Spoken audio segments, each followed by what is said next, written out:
Hello everyone, welcome to our YouTube platform of chemical educators. आज के class से हम मेन ग्रुप की शुरुआत करते हैं। बहुत बड़ा चैप्टर है, हम इसे क्या करेंगे टॉपिक वाइज लेके सब टॉपिक को लेके स्टार्ट करेंगे। ठीक है, मतलब इसको उसी तरह से समझेंगे, मीन्स कॉन्सेप्ट को लेके पूरा फैमिली को जहाँ पे भी लग रहा है वो कॉन्सेप्ट उस सभी को समझेंगे। उसी से स्टार्ट करते हैं। आज पढ़ते हैं बैक बॉन्डिंग। ठीक है, आज क्लास में जितना हो सके उतना ट्राई करेंगे ख़त्म करने के लिए। शुरू करते हैं बैक बॉन्डिंग। ठीक है,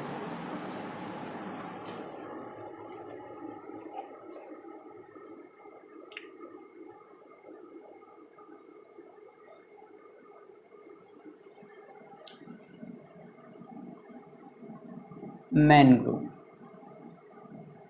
ठीक है, पहले हम समझते हैं कॉन्सेप्ट ऑफ पॉलीमराइजेशन। क्या है concept of polymerization?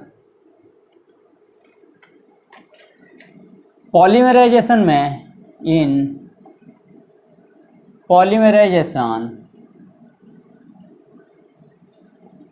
Driving force आपका क्या होगा? ड्राइविंग फोर्स आपका दो तरीके का आएगा। एक आएगा आपका कंप्लीशन ऑफ ऑक्टेट, दूसरा आएगा आपका टू मिनिमाइज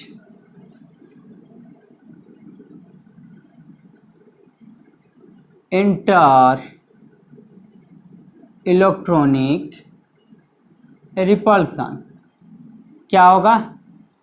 एक ड्राइविंग फोर्स होगा आपको ऑक्टेट कंप्लीट करने के लिए, दूसरा ड्राइविंग फोर्स होगा आपका इंटर इलेक्ट्रॉनिक रिपल्सन कम करने के लिए।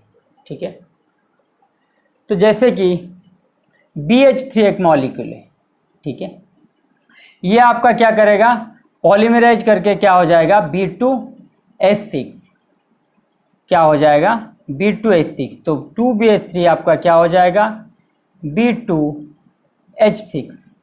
ठीक है, यहाँ से हम समझते हैं BH3 में आपका क्या होगा, बोरॉन है, 3 हाइड्रोजन हमने लगा लिया।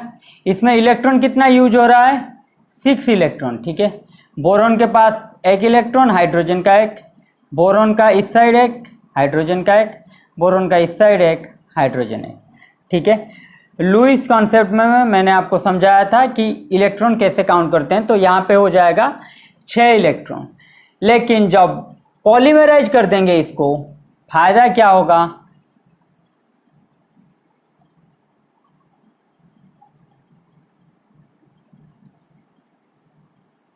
ठीक है, ये आपका रहा B2H6।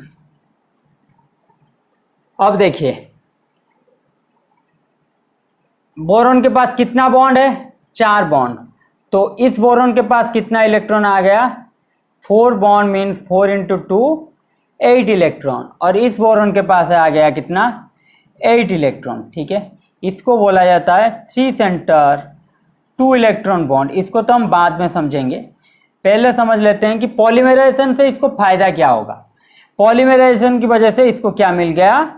8 इलेक्ट्रॉन मिल गया। जबकि मैं आपको पहले से ही बता चुका हूं कि ऑक्टेट सेटिस्फाई करना नॉन बॉन्ड के लिए बहुत ज़रूरी है। वो हमेशा चाहते हैं क्या करें? ऑक्टेट सेटिस्फाई करें, कैसे भी हो ऑक्टेट सेटिस्फाई करें। इसलिए आपको फोर्स बोरॉन केस भी दिया था, जिसमें मैंने आपको समझाया क्या था, बार बार बता रहा हूँ इसको। Bf2+ sp ना होके क्या होगा इसका हाइब्रिडाइजेशन sp2। यहाँ पे एक फ्लोरीन एटम क्या करेगा? अपना लोन पेयर डोनेट कर देगा। तो यहाँ पे कितना इलेक्ट्रॉन यूज होते हैं? 5 इलेक्ट्रॉन। कितना इलेक्ट्रॉन यूज होंगे?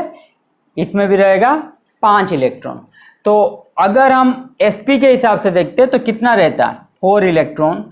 तो ये उसको और ज़्यादा अनस्टेबिलिटी के तरफ ले जाता है, इसलिए 5 इलेक्ट्रॉन उसके लिए बेहतर होगा, क्योंकि ऑक्टेट चाहिए। और बोरॉन के पास मैक्सिमम कितना इलेक्ट्रॉन हो सकता है? 4 इलेक्ट्रॉन। सॉरी, बोरॉन के पास मैक्सिमम कितना इलेक्ट्रॉन यूज हो सकता है? बोरॉन के साथ 6 इलेक्ट्रॉन। तो बोरॉन हमेशा चाहेगा ज़्यादा से ज़्यादा इलेक्ट्रॉन गेन करे। तो पॉलीमेराइज स्ट्रक्चर जब करेगा, यहाँ पे देखिए 4 बॉन्ड होने की वजह से ये क्या हो जाएगा, उसका 8 इलेक्ट्रॉन सेंटर के पास रह जाएंगे। और ये हाइड्रोजन को देखिए, यहाँ पे एक बॉन्ड, यहाँ पे एक बॉन्ड, तो इसका भी क्या हो जाएगा, डुप्लेट स्ट्रक्चर कंप्लीट हो जाएगा। ठीक है, इन सभी का क्या हो जाएगा, इनका ऑक्टेट हो जाएगा, इनका डुप्लेट कंप्लीट हो जाएगा। कहाँ पे कितना इलेक्ट्रॉन रहता है वो अलग बात है, किस साइड रहता है अलग बात है। मैं सिंपली आपको बता रहा हूँ कि बोरॉन को क्या फायदा हो रहा है। यहाँ पे 8 इलेक्ट्रॉन इस बोरॉन के पास, इस बोरॉन के पास 8 इलेक्ट्रॉन, तो इनको फायदा होगा। सिंगल में क्या मिल रहा था, BH3 में इनको 6 इलेक्ट्रॉन मिल रहा था, पॉलीमराइजेशन की वजह से इनको क्या मिला, 8 इलेक्ट्रॉन मिला। क्या मिला, 8 इलेक्ट्रॉन मिला।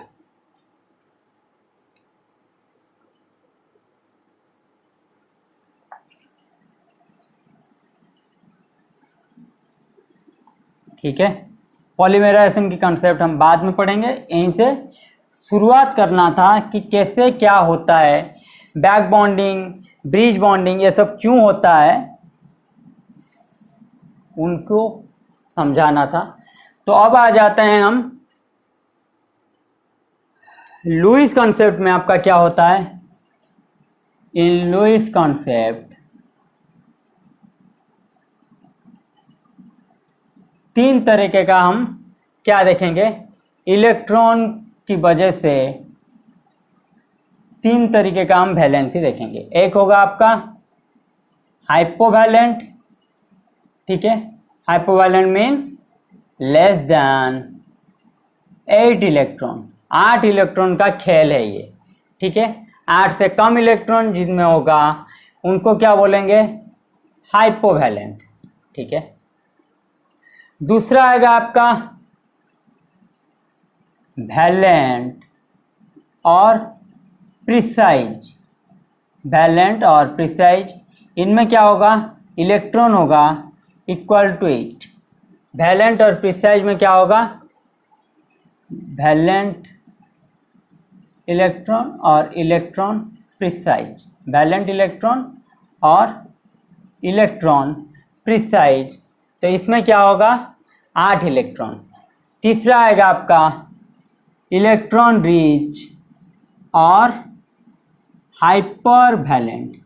इलेक्ट्रॉन रिच और हाइपर वैलेंट, हाइपर वैलेंट में कितना इलेक्ट्रॉन आएगा, मॉलिक्यूल के पास क्या होगा, 8 से ज़्यादा इलेक्ट्रॉन। ठीक है, इनको क्या हम बोलेंगे, हाइपर वैलेंट। तो ये आपका क्या हुआ, 8 से कम इलेक्ट्रॉन मीन्स इलेक्ट्रॉन डेफिशिएंट। 8 से कम इलेक्ट्रॉन का मतलब क्या है, इलेक्ट्रॉन डेफिशिएंट। ये आपका बॉर्डर लाइन है, 8 इलेक्ट्रॉन जिनके पास है उनको तो मजा ही मजा, मतलब ऑक्टेट सेटिस्फाई हो गया, ना इलेक्ट्रॉन ज़्यादा की टेंशन, ना कम की टेंशन, चार्ज की कोई टेंशन नहीं, मजा ही मजा। ठीक है, तो इलेक्ट्रॉन डेफिशिएंट की बात हम करते हैं। इलेक्ट्रॉन डेफिशिएंट को कैसे हम समझेंगे, इलेक्ट्रॉन डेफिशिएंट, इसको भी 3 कैटेगरी में हम डिवाइड करते हैं। बाय बर्थ, बाय बर्थ, इसका एग्जाम्पल क्या होगा, BH3। ठीक है, electron deficient by birth means naturally ये जो पहले से ही ये 6 इलेक्ट्रॉन है, इलेक्ट्रॉन डेफिशिएंट है, ये बाय बर्थ। ठीक है, उसके बाद आएगा बाय नेचर।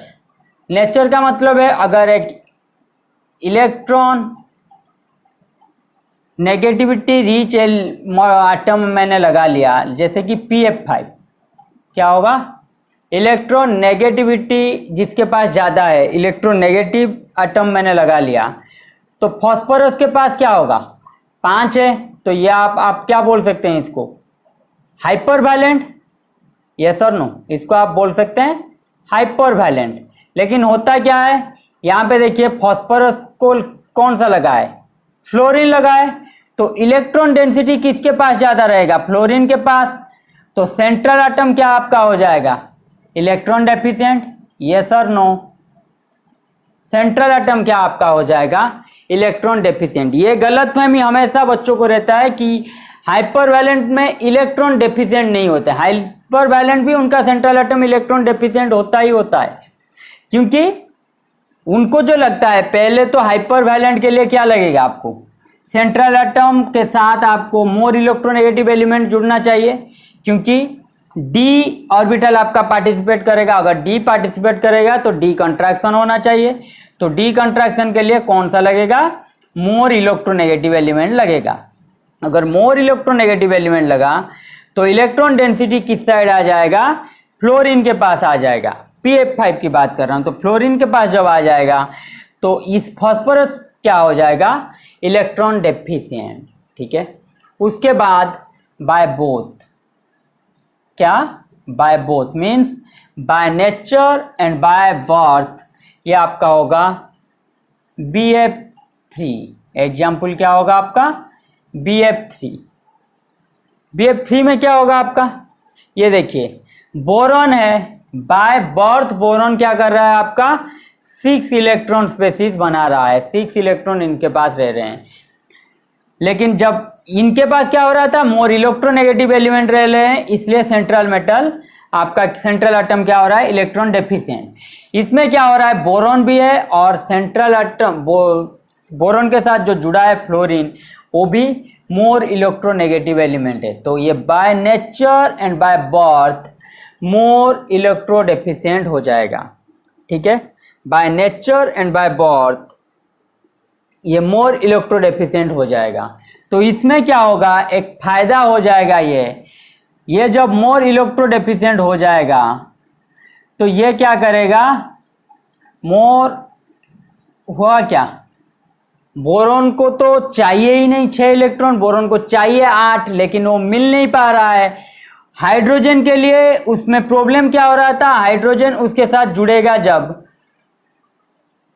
तो हाइड्रोजन का टेंडेंसी नहीं है इलेक्ट्रॉन अपने तरफ खींच ले। हाइड्रोजन में और बोरॉन के बीच इलेक्ट्रॉन डेफिशिएंसी, इलेक्ट्रोनेगेटिविटी डिफरेंसी क्या होता है, इलेक्ट्रोनेगेटिविटी डिफरेंस बहुत कम होता है। तो बहुत कम होने की वजह से इलेक्ट्रोनेगेटिविटी क्या रहेगा, बीच में रहेगा, मीन्स इलेक्ट्रॉन क्लाउड किस में रहेगा, बीच में रहेगा। इलेक्ट्रॉन क्लाउड इस तरह रहेगा, बीच में रहेगा इलेक्ट्रॉन क्लाउड। ठीक है, लेकिन फ्लोरीन इसके साथ जुड़ने की वजह से क्या होगा, मोर इलेक्ट्रोनेगेटिव एलिमेंट जुड़ने की वजह से क्या होगा, इलेक्ट्रॉन किसके पास चला आएगा, फ्लोरीन के पास चला आएगा। तो ये क्या हो जाएगा आपका, मोर इलेक्ट्रो डेफिशिएंट। ठीक है, यहां पे क्या हो रहा था, 6 इलेक्ट्रॉन की वजह से डेफिशिएंट हो रहा था, लेकिन यहां पे 6 इलेक्ट्रॉन तो है, उसके साथ साथ और एक वजह क्या है, फ्लोरीन अपने तरफ इलेक्ट्रॉन खींच लेता है, क्योंकि ज्यादा इलेक्ट्रोनेगेटिव है फ्लोरीन बोरॉन के मुकाबले। तो अगर इलेक्ट्रॉन खींच लेगा अपने तरफ, तो पहले से इलेक्ट्रॉन डेफिशिएंट था 6 इलेक्ट्रॉन की वजह से, और फ्लोरीन खींचने की वजह से ज्यादा इलेक्ट्रॉन डेफिशिएंट हो गया। फ्लोरीन का नेचर क्या है, फ्लोरीन का नेचर है उसको इलेक्ट्रॉन चाहिए ही चाहिए। तो यहां पे एक फायदा होगा, फ्लोरीन का जो नेचर है उसको इलेक्ट्रॉन चाहिए, तो ये क्या करेगा, यहां पे क्या हो गया, इलेक्ट्रॉन डेफिशिएंट। ठीक है, और इलेक्ट्रॉन डेफिशिएंट होने की वजह से मैं आपको बार बार बता चुका हूं कि यहां पे क्या हो जाएगा, ज्यादा पॉजिटिव चार्ज, यस और नो। BF2 के केस ले लीजिए, BF2 प्लस, जिसका केस मैंने लिया था एक्सक्लूसिव केस। तो यहां पे क्या हो जाएगा, बोरॉन पॉजिटिव। तो बोरॉन पॉजिटिव को मैंने क्या बोला था आपका, मोर इलेक्ट्रोनेगेटिव होता है फ्लोरीन से भी। तो ये क्या करेगा, आपको इलेक्ट्रॉन खींचने की कोशिश करेगा, लेकिन फ्लोरीन तो इलेक्ट्रॉन अभी भी इसके पास है, तो ये क्या करेगा, और एक बॉन्ड बनाएगा, मीन्स पॉजिटिव चार्ज को न्यूट्रल करने के लिए इसको क्या चाहिए, एक नेगेटिव चार्ज, यस और नो। इस पॉजिटिव चार्ज को न्यूट्रल करने के लिए क्या चाहिए उसको, एक नेगेटिव चार्ज। ये तो पार्शियल पॉजिटिव चार्ज है, क्योंकि फ्लोरीन अपने तरफ खींच रहा है, तो ये पार्शियल पॉजिटिव चार्ज आएगा, परमानेंट पॉजिटिव चार्ज नहीं आएगा। समझ रहे हैं मेरी बात, यहाँ पे पार्शियल पॉजिटिव चार्ज आएगा, फ्लोरीन के पास पार्शियल नेगेटिव चार्ज आता है, परमानेंट चार्ज तो आता ही नहीं। तो पार्शियल पॉजिटिव चार्ज को हटाने के लिए ये क्या करेगा, पहले से ही डेफिशिएंट है और ये क्या करेगा, एक परमानेंट नेगेटिव चार्ज ले आएगा, मीन्स और एक फ्लोरीन के साथ जुड़ के ये क्या कर लेगा, BF4 माइनस, क्या कर लेगा, BF4 माइनस, मीन्स BF3 था उसके साथ एक मोर इलेक्ट्रोनेगेटिव एलिमेंट जुड़ा, तो ये क्या होगा, F माइनस, ठीक है, BF4 माइनस, ठीक है। BF4 माइनस होने की वजह से इसका क्या होगा, 4 फ्लोरीन इसके साथ जुड़ रहे हैं, तो इसका क्या हो जाएगा, ऑक्टेट सेटिस्फाई भी हो जाएगा। और फ्लोरीन को क्या चाहिए था, मोर इलेक्ट्रोनेगेटिव एलिमेंट चाहिए था उसके साथ, क्योंकि फ्लोरीन मोर इलेक्ट्रोनेगेटिव एलिमेंट है और उसको इलेक्ट्रॉन भी चाहिए। तो बोरॉन के साथ जितना बॉन्ड जुड़ेगा उसको उतना फायदा। बोरॉन को क्या फायदा हुआ, BF4 होने की वजह से ऑक्टेट सेटिस्फाई हो गया, बोरॉन को क्या हुआ, ऑक्टेट मिल गया, ठीक है। तो BF4 आपको ये सब होता है इस टाइप के बॉन्डिंग में, by birth, by nature, by both. तो इसमें बैक बॉन्डिंग होगा नहीं, बैक बॉन्डिंग की कॉन्सेप्ट हम अभी शुरू कर रहे हैं। तो मीन्स क्या हुआ, बोरॉन को चाहिए था जो वो मिल गया, उसको ऑक्टेट चाहिए था, ये फ्लोरीन की वजह से उसको क्या हो रहा था, ज़्यादा से ज़्यादा वो इलेक्ट्रॉन डेफिशिएंट होके चला था। तो और एक फ्लोरीन आने की वजह से वहाँ पे भी खींचेगा, लेकिन उसको क्या हो जाएगा, आपको मैं पिछले कोऑर्डिनेशन क्लास में आपको समझाया था, ये बॉन्ड तो जुड़ने की वजह से इनको क्या होता है, मोर इलेक्ट्रोनेगेटिव तो यहाँ पे भी रहता है, ठीक है, इलेक्ट्रॉन डेंसिटी तो इनके पास ही रहता है, लेकिन इनका क्या होता है, जैसे भी हो इस इलेक्ट्रॉन तो इसका भी शेयर है ना, तो इसको क्या हो जाएगा, 8 इलेक्ट्रॉन मिल जाएंगे। और वही इसको चाहिए था कि नॉन मेटल हमेशा चाहते हैं हम ऑक्टेट सेटिस्फाई करें, ऑक्टेट की को लेकर ये इतना पागल रहते हैं कि ऑक्टेट कैसे भी हो सेटिस्फाई हो। तो ये था आपका इलेक्ट्रॉन डेफिशिएंट केस, ठीक है, ये क्या था आपका इलेक्ट्रॉन डेफिशिएंट का केस, कैसे होता है, क्या होता है, ठीक है।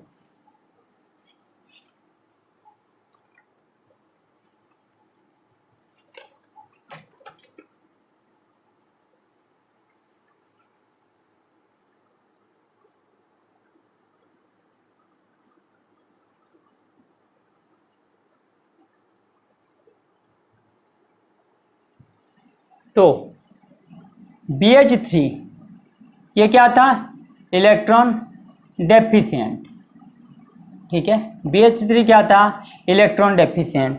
तो इस इलेक्ट्रॉन को डेफिशिएंट को हटाने के लिए मैंने आपको क्या बोला था, ये क्या करेगा, ब्रिज बॉन्डिंग, ये क्या करेगा, ब्रिज बॉन्डिंग, मीन्स क्या हो जाएगा, B2H6, ठीक है। लेकिन BF3 केस में क्या हो रहा था, पहले तो ये कर सकता है आपका BH4 माइनस एक कर सकता है, या फिर ये क्या करेगा आपका इलेक्ट्रॉन डेफिशिएंसी हटाने के लिए बैक बॉन्डिंग करेगा। ये क्या करेगा आपका बैक बॉन्डिंग, क्या करेगा बैक बॉन्डिंग। तो पहले हम समझते हैं बैक बॉन्डिंग है क्या केस, ठीक है। बैक बॉन्डिंग की कॉन्सेप्ट को पहले समझते हैं, कंडीशन क्या होना चाहिए बैक बॉन्डिंग में, ठीक है।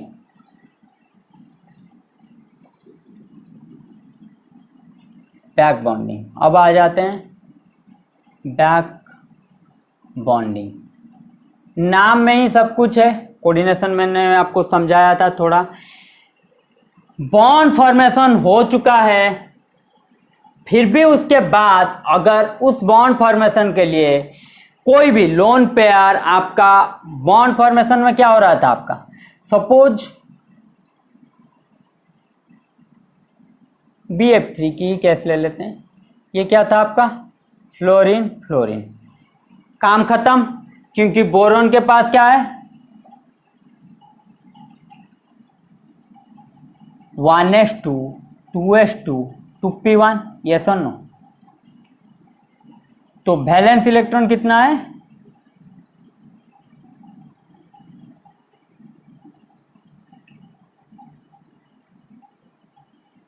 तो ये तो था उसका ग्राउंड स्टेट।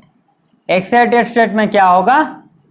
एक्साइटेड स्टेट में हो रहा था, ये तो उसका था 1s, ये 2s 2p, ये रहा आपका 2s, तो एक इलेक्ट्रॉन 2p में आपका क्या हुआ? 2 इलेक्ट्रॉन चला गया, ये आपका एक्साइट कर गया सेकेंड में। तो पहले क्या होगा? मिक्सिंग हो गया, sp मिक्सिंग हुआ, sp2 हाइब्रिडाइजेशन हुआ, उसके साथ क्या जुड़े? 3 fluorine atom sp2 hybridised molecule के साथ जुड़े, sp2 sp2 sp2। ठीक है, मिक्सिंग के बाद क्या हुआ? 3 sp2 हाइब्रिडाइज्ड ऑर्बिटल के साथ क्या जुड़े? फ्लोरीन जुड़े, तो हो गया आपका BF3। ठीक है, तो यहाँ पे लोन पेयर का कोई भी पार्टिसिपेशन जो हो रहा था लोन पेयर मिक्सिंग के बाद, और कुछ हुआ ही नहीं। ठीक है, हो क्या रहा था? ये फ्लोरीन का जो लोन पेयर है वो वैसे का वैसा ही पड़ा रहा। ठीक है, फ्लोरीन का जो लोन पेयर है वो वैसे का वैसा ही वहां पे रह रहा था। लेकिन बैक बॉन्डिंग में क्या होता है? बैक बॉन्डिंग में होता है इलेक्ट्रॉन डेफिशिएंसी को हटाने के लिए वो क्या करते हैं? मोर इलेक्ट्रोनेगेटिव एलिमेंट है, इनका बॉन्ड लेंथ क्या है? बहुत ज्यादा। मोर इलेक्ट्रोनेगेटिव एलिमेंट लगने की वजह से क्या होगा? बॉन्ड लेंथ ज्यादा होना चाहिए। ठीक है, 3 लगे हैं तो बॉन्ड लेंथ नेचुरली सेम ही रहेगा, लेकिन बेसिकली मैं बता रहा हूं आपको, बॉन्ड लेंथ छोड़ दीजिए, कि ये जो लोन पेयर है ये क्या कर रहे हैं? ये पार्टिसिपेट नहीं करेंगे, हाँ या ना? लोन पेयर आपका पार्टिसिपेट नहीं करेंगे। बोरॉन के पास है कितना इलेक्ट्रॉन? 6 इलेक्ट्रॉन।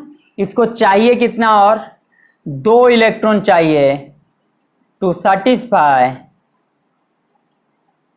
ऑक्टेट, हाँ या ना? 2 इलेक्ट्रॉन चाहिए ऑक्टेट सेटिस्फाई करने के लिए।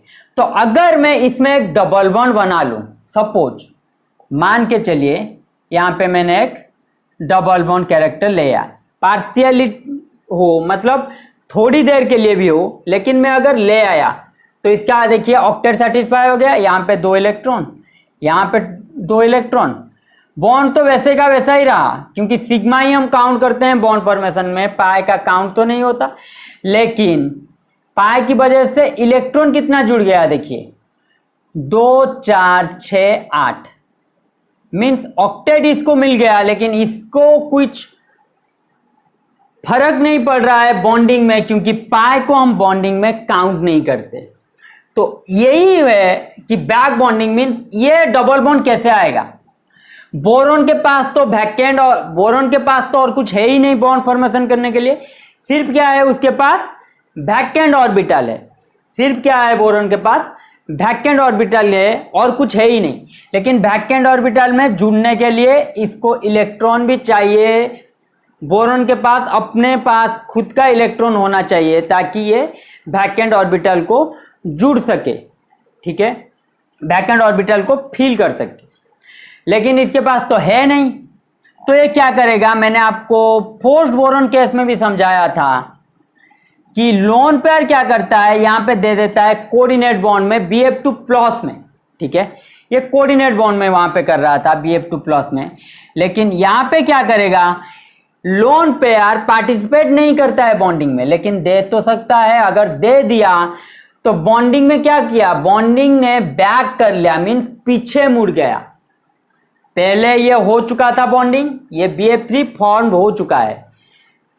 उसके बाद क्या होगा? अगर ये लोन पेयर बॉन्डिंग में पार्टिसिपेट करने के लिए आता है तो क्या आएगा? पीछे से आएगा, मीन्स पहले बॉन्ड फॉर्मेशन हो जाएगा, उसके बाद ये फॉर्मेशन होना शुरू होगा, इस टाइप का बॉन्डिंग। तो इसको हम क्या बोलेंगे? पीछे से बॉन्डिंग, मीन्स बैक से बॉन्डिंग। तो इसका नाम क्या रखा गया? Back bonding. मीन्स होता क्या है इसमें?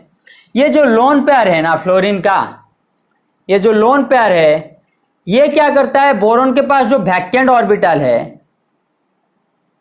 बोरॉन के पास जो वैकेंट ऑर्बिटल है, ठीक है, इस वैकेंट ऑर्बिटल को अपना लोन पेयर क्या करता है? डोनेट कर देता है। ये लोन आपका क्या है? वैकेंट ऑर्बिटल, ठीक है। इस वैकेंट ऑर्बिटल को बॉन्ड फॉर्मेशन के बाद अपना लोन पेयर क्या करता है, डोनेट कर देता है। अगर लोन पेयर डोनेट कर दिया, एक लोन पेयर मतलब 2 इलेक्ट्रॉन, ठीक है। बोरॉन के पास था 6 इलेक्ट्रॉन, मिल गया 2 इलेक्ट्रॉन, हो गया 8 इलेक्ट्रॉन, तो ऑक्टेट सेटिस्फाई हो गया। फायदा क्या हुआ, ये जब जुड़ेगा बॉन्ड तो ऑलरेडी फॉर्म हो चुका है, सिग्मा बॉन्ड, यस और नो, सिग्मा बॉन्ड तो ऑलरेडी फॉर्म हो चुका है। तो ये जो बॉन्ड होगा ये क्या होगा, सिग्मा के बाद बॉन्डिंग में मैं पढ़ा चुका हूं आपको, क्या फॉर्मेशन आएगा, पाई बॉन्ड फॉर्मेशन। तो ये क्या आएगा आपका, पार्शियल पाई बॉन्ड फॉर्मेशन हो जाएगा, पार्शियल भी हो लेकिन पाई बॉन्ड फॉर्मेशन हो जाएगा। तो कुछ इस तरह का होगा, एक बार एक फ्लोरीन देगा, दूसरे बार दूसरा फ्लोरीन, तीसरी बार तीसरा फ्लोरीन। तो क्या होगा, सभी के पास डबल बॉन्ड कैरेक्टर थोड़ा बहुत रहेंगे। तो इसके पास जब रहा ये सिंगल बॉन्ड 2 दूने 4, इसका 4 8, इसके पास जब डबल बॉन्ड कैरेक्टर रहा, इनका 2 दूने 4, इसका अकेला ही 4 8, तो इसका पास जब होगा इन दोनों का 4, इसका खुद का है 4, इन दोनों का 4, तो कुल मिला के हो गया 8। तो हुआ क्या, डबल बॉन्ड कैरेक्टर आ गया। और डबल बॉन्ड कैरेक्टर आप लोग जानते हैं, डबल बॉन्ड कैरेक्टर क्या रहता है आपका, double bond less than single bond length, yes और नो। मीन्स बॉन्ड लेंथ जितना घटेगा न्यूक्लियस के पास उतना रहेंगे, डबल बॉन्ड का बॉन्ड लेंथ जितना घटेगा न्यूक्लियस के पास रहेंगे, और जब न्यूक्लियस के पास रहेंगे तो बॉन्ड स्ट्रेंथ क्या होगा, इंक्रीज करेगा, यस और नो। न्यूक्लियस के पास जब रहेंगे बॉन्ड स्ट्रेंथ क्या होगा, इंक्रीज करेगा। इसलिए तो ट्रिपल बॉन्ड का हमने क्या किया था, double bond greater than single bond strength, क्योंकि इसका है sp हाइब्रिडाइजेशन, इसका sp2, इसका sp3, ठीक है। तो फायदा क्या हुआ देखिए, बैक बॉन्डिंग की वजह से पहले तो ऑक्टेट सेटिस्फाई हो गया, नॉन मेटल जो 4 रहे थे उनका हो गया ऑक्टेट सेटिस्फाई। दूसरा फायदा क्या हुआ कि डबल बॉन्ड होने की वजह से, क्योंकि पहले से ही पाई सिग्मा बॉन्ड फॉर्म हो चुका है, उसके बाद पाई बॉन्ड फॉर्मेशन होने की वजह से क्या होगा, इसका बॉन्ड लेंथ छोटा हो जाएगा। जब बॉन्ड लेंथ छोटा हुआ तो बॉन्ड स्ट्रेंथ क्या होगा, ज्यादा हो जाएगा। मीन्स कुल मिला के BF3 को कुछ भी लॉस नहीं हुआ, सिर्फ फायदा ही फायदा हुआ बैक बॉन्डिंग की वजह से। तो ये था आपका बैक बॉन्डिंग का बेसिक्स। तो बैक बॉन्डिंग कहाँ पे होगा, ये सब हम क्राइटेरिया समझते हैं। बैक बॉन्डिंग होगा क्या, कहाँ से होगा, क्यों होगा, उसके एग्जाम्पल्स, ये सब आज हम इस क्लास में चर्चा करेंगे, ठीक है। बैक बॉन्डिंग के लिए आप कॉन्सेप्ट लिखिए, condition for back bonding, condition for back bonding, back bonding का कंडीशन, ठीक है। पहला कंडीशन आपका होना चाहिए, compound must be polar in nature, ठीक है। कंपाउंड मस्ट बी क्या होना है, पोलर हटा दीजिए,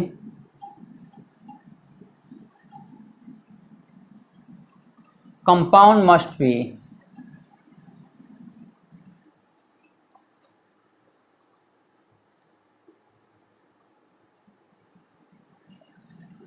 पहले लाइन में लिखिए, ये थोड़ा कंफ्यूज होगा इसलिए मैंने हटा दिया। Must have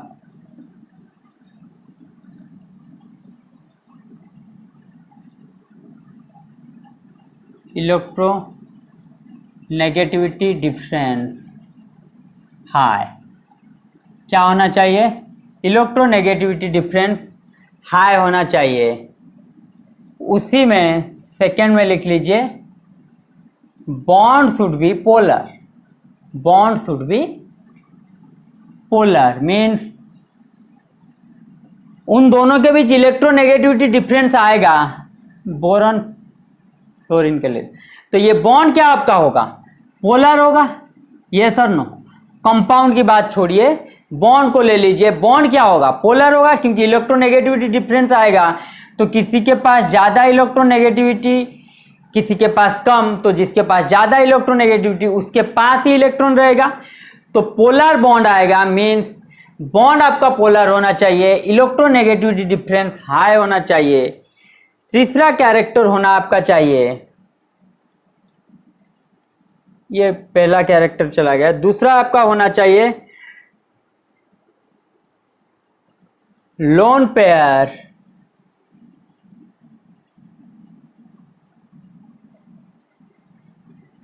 must be present, lone pair भी होना चाहिए आपका। वन एटम, ठीक है, one atom must have lone pair, one atom must have lone pair and another have vacant orbital, another have vacant orbital।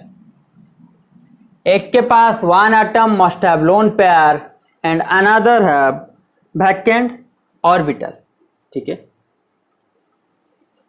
तीसरा आपका होना चाहिए इंटर इलेक्ट्रॉनिक रिपल्सन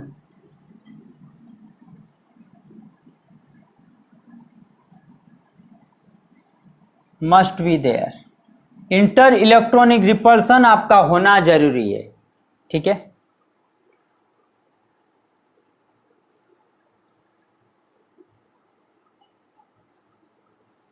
चौथा आपका होना चाहिए one atom belong to second period, then another should belong to second और third period, ठीक है। थर्ड पीरियड के बाद आप नहीं जाएंगे, बैक बॉन्डिंग नहीं लगाएंगे, क्योंकि साइज बहुत ज़्यादा बड़ा हो जाता है। तो बैक बॉन्डिंग का कॉन्सेप्ट आपका साइज इतना बड़ा हो जाता है कि डबल बॉन्ड कैरेक्टर आपका नहीं आएगा उसमें, ठीक है। तो आप क्या करेंगे, सेकेंड थर्ड में रहेंगे। ये था आपका 5 क्राइटेरिया बैक बॉन्डिंग के लिए, ठीक है। Must have electronegativity difference high, BF3 का केस आप माइंड में रख के चलिए। Bond should be polar, bond आपका पोलर होना चाहिए। One atom must have lone pair and another have vacant orbital, एक एटम के पास आपका लोन पेयर होना चाहिए, एक के पास वैकेंट ऑर्बिटल होना चाहिए। इंटर इलेक्ट्रॉनिक रिपल्सन उनके पास होना चाहिए, means electron electron lone pair के बीच क्या होता है, रिपल्सन ही होता है। और फोर्थ पॉइंट आपका होना चाहिए one atom belong to second period. अगर कोई एटम आपको सेकेंड पीरियड में बिलोंग करता है तो दूसरा आपका होना क्या चाहिए, सेकेंड या थर्ड में रहना चाहिए, ठीक है। ये सब क्राइटेरिया है बैक बॉन्डिंग के लिए।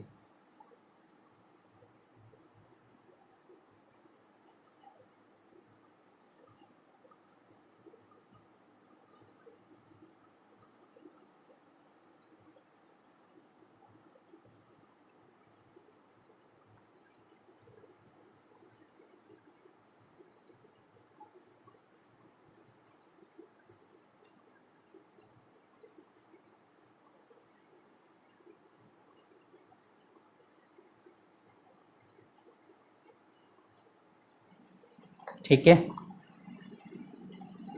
तो एक नोट में लिखिए,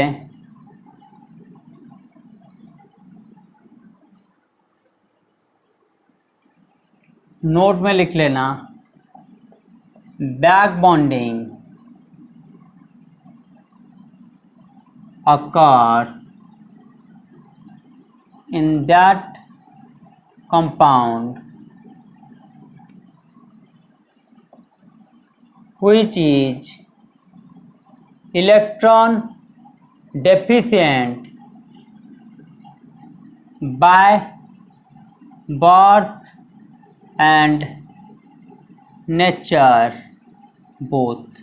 ठीक है, जो आपका क्या होना चाहिए, by birth and nature both के हिसाब से आपका इलेक्ट्रॉन डेफिशिएंट होना चाहिए। BH3 में आपका क्या होगा, BH3 में आपको क्या मिलेगा, BH3 में हाइड्रोजन के पास आपका लोन पेयर है नहीं, तो यहाँ पे बैक बॉन्डिंग नहीं होगा। ठीक है, आगे आगे हम समझेंगे। लेकिन BF3 में क्या होगा, फ्लोरीन के पास आपका लोन पेयर है, इसके पास बैकएंड ऑर्बिटल है, तो ये डोनेट कर देगा, तो आपका क्या हो जाएगा, BF3 में आपका आ जाएगा बैक बॉन्डिंग। बाय नेचर में क्या होगा,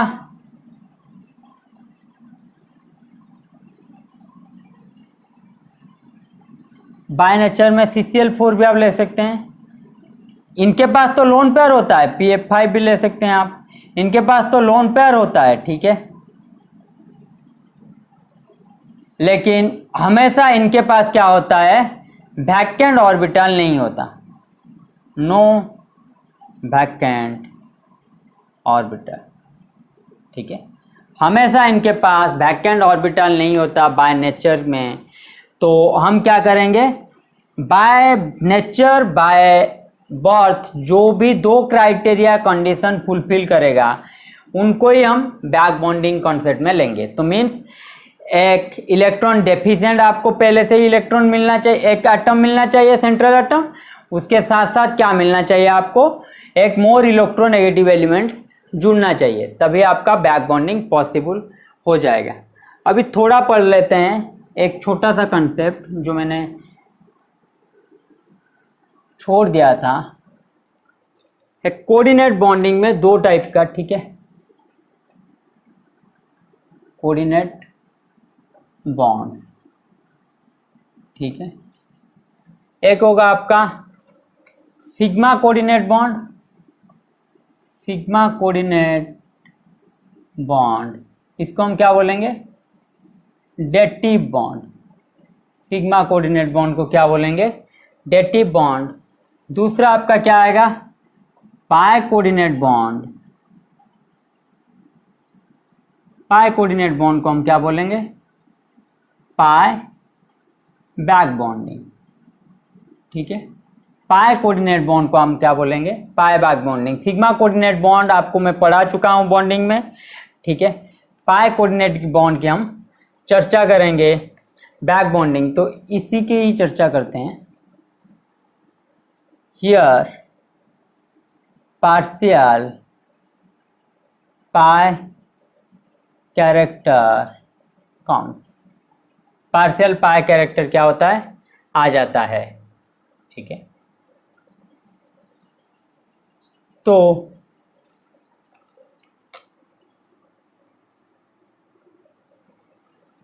BF3 में देखिए,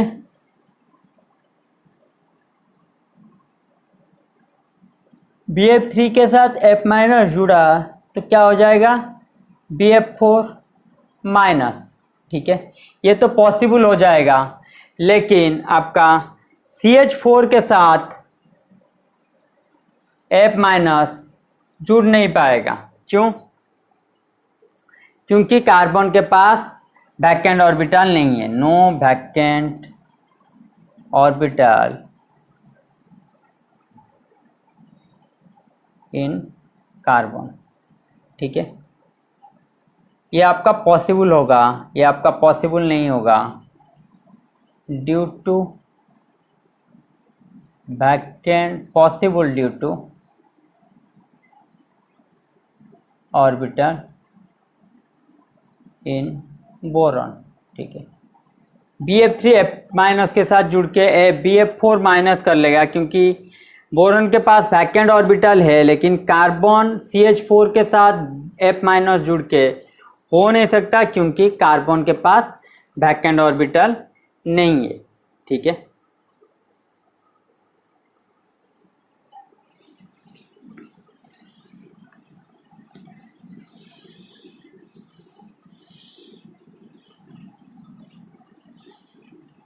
और एक केस कीजिए, BH3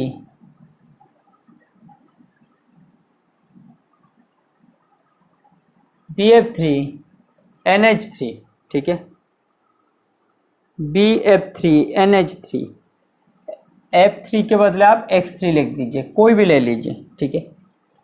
तो नाइट्रोजन के पास क्या है, नाइट्रोजन के पास आपका लोन पेयर है, नाइट्रोजन के पास आपका क्या है, लोन पेयर है। बोरोन के पास वैकेंट ऑर्बिटल है, बोरोन के पास क्या है, वैकेंट ऑर्बिटल, ठीक है। तो ये वैकेंट ऑर्बिटल को डोनेट कर देगा, ठीक है, ये वैकेंट ऑर्बिटल को क्या करेगा, अपना इलेक्ट्रॉन डोनेट कर देगा, लेकिन ये बैक बॉन्डिंग नहीं होगा, ये बैक बॉन्डिंग नहीं है। कुछ लोगों को लगता है बैक बॉन्डिंग है, लेकिन ये कोऑर्डिनेट बॉन्ड है, सिग्मा बॉन्डिंग है, ठीक है। ये आपका क्या होगा, सिग्मा कोऑर्डिनेट बॉन्ड होगा, ये बैक बॉन्डिंग आपका नहीं होगा, क्योंकि बैक बॉन्डिंग खुद ही के एटम के बीच ही होता है, ठीक है, एक कंपाउंड के बीच ही होता है, दूसरा कंपाउंड आके आपको बैक बॉन्डिंग में नहीं डोनेट कर पाएगा। ये आपका क्या आ जाएगा, सिग्मा कोऑर्डिनेट बॉन्ड, ठीक है, सिग्मा कोऑर्डिनेट बॉन्ड आ जाएगा, ये आपका बैक बॉन्डिंग नहीं होगा। ये इसलिए मैं समझा रहा था, ये NH3 का हाइब्रिडाइजेशन क्या था, sp3 था, NH3 का हाइब्रिडाइजेशन क्या था, sp3 था। BH3 का हाइब्रिडाइजेशन क्या था, sp2 था, यस और no, boron X X X। तो ये आपका रहा sp2, nitrogen lone pair H H H, ये था आपका sp3 बॉन्ड फॉर्मेशन से पहले। जब बॉन्ड फॉर्मेशन हो रहा है, इसका लोन पेयर जब इसको इसके वैकेंट ऑर्बिटल को डोनेट कर रहा है, तो होगा क्या, इसका तो sp3 था, इसका क्या था, sp2। अब क्या हो गया, इसके साथ क्या जुड़ गया, X X,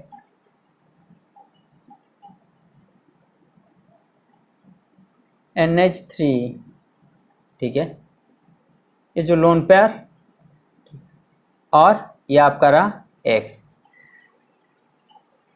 तो NH3 का लोन पेयर जुड़ गया, ठीक है, ये बॉन्ड फॉर्मेशन कर लिया, एक कोऑर्डिनेट बॉन्ड।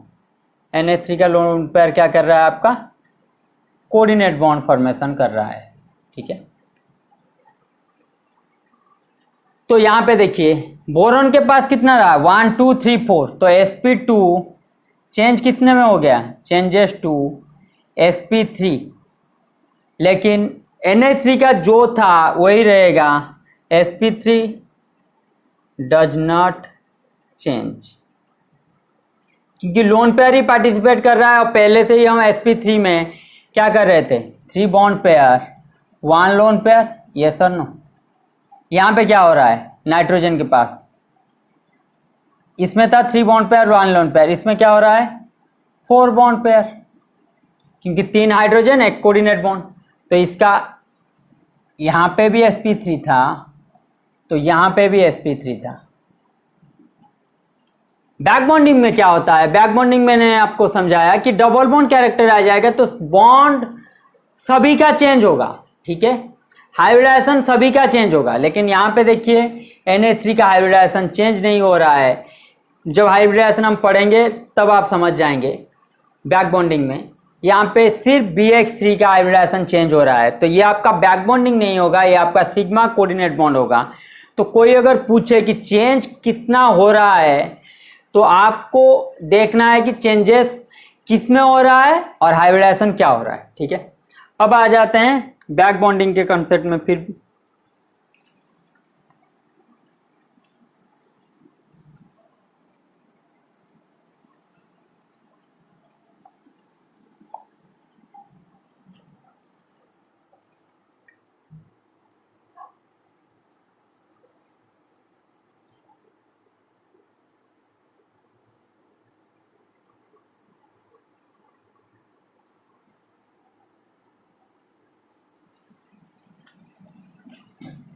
एक एटम है, दूसरा एटम है एक ए, ठीक है, इनके बीच क्या हो रहा है, सिग्मा बॉन्ड, सपोज फॉर्मेशन हो रहा है सिग्मा बॉन्ड, ठीक है। तो सपोज कि कोई भी ए एटम किसी भी ग्रुप ले लीजिए, ठीक है, फ्लोरीन क्लोरीन ब्रोमीन आयोडीन हो, fluorine chlorine bromine iodine mean down the group, ठीक है, कोई भी ग्रुप ले लीजिए, इसको चेंज करके मैं क्या कर रहा हूँ, ए बी के साथ जुड़ रहा है, और ए बी क्या के बीच रिलेशन क्या है, इन सेम ग्रुप, ठीक है, ए बी के बीच क्या रिलेशन है, सेम ग्रुप में है, तो होगा क्या, हमें पता है, we know down the group size increases, down the group क्या होगा, size increases as well as inter ionic distance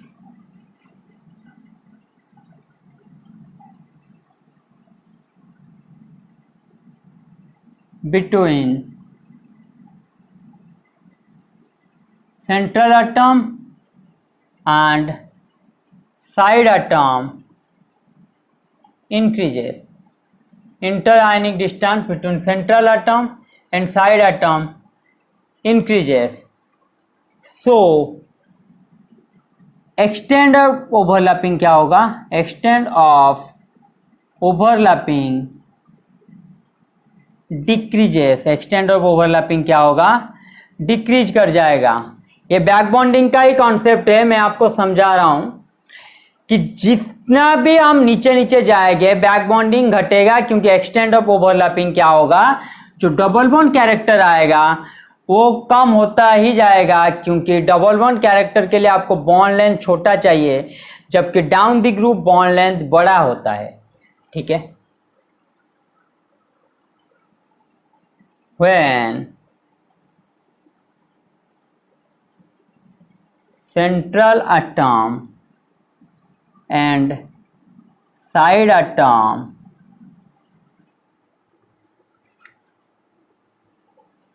are nearer to each other, size decreases implies extent of overlapping increases, extent of overlapping क्या होगा, increase करेगा, ठीक है।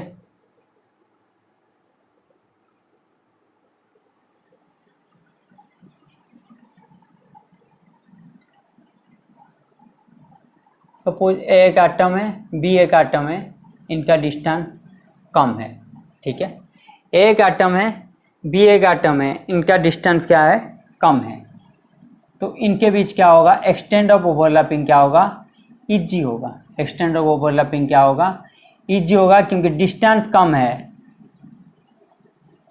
Distance less extent of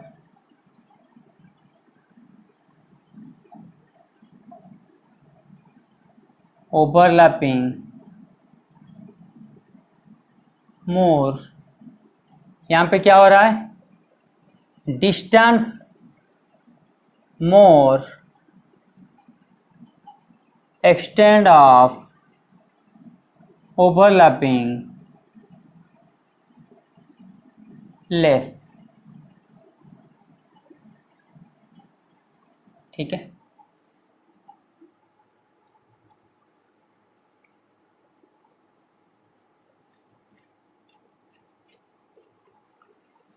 तो आपको क्या याद रखना होगा,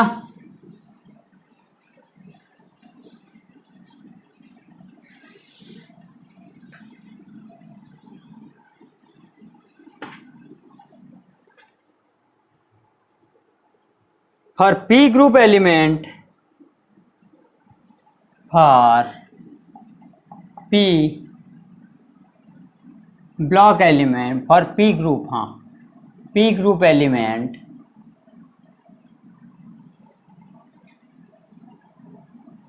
back bonding must be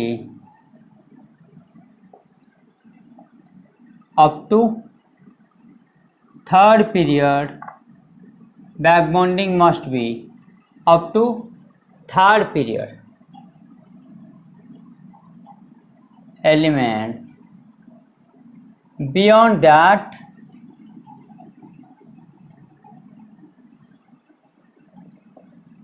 extent of overlapping is too less. ठीक है, तो बैक बॉन्डिंग के लिए आप क्या करेंगे, थर्ड पीरियड तक ही पी ग्रुप के एलिमेंट को थर्ड पीरियड तक ही लेंगे। ठीक है, तो बॉन्ड स्ट्रेंथ क्या आएगा, नोट में लिख लीजिए। बॉन्ड स्ट्रेंथ आपका आएगा pi bond strength directly proportional to pi overlapping. ठीक है, पाई बॉन्ड स्ट्रेंथ क्या होगा, directly proportional to pi overlapping. तो पाई बॉन्ड स्ट्रेंथ क्या होगा आपका, इनवर्सली प्रोपोर्शनल टू साइज। ठीक है, जितना साइज बढ़ेगा पाई बॉन्ड स्ट्रेंथ उतना ही घटेगा, जितना साइज बढ़ेगा पाई बॉन्ड स्ट्रेंथ उतना ही घटेगा। Down the group pi bond strength decreases.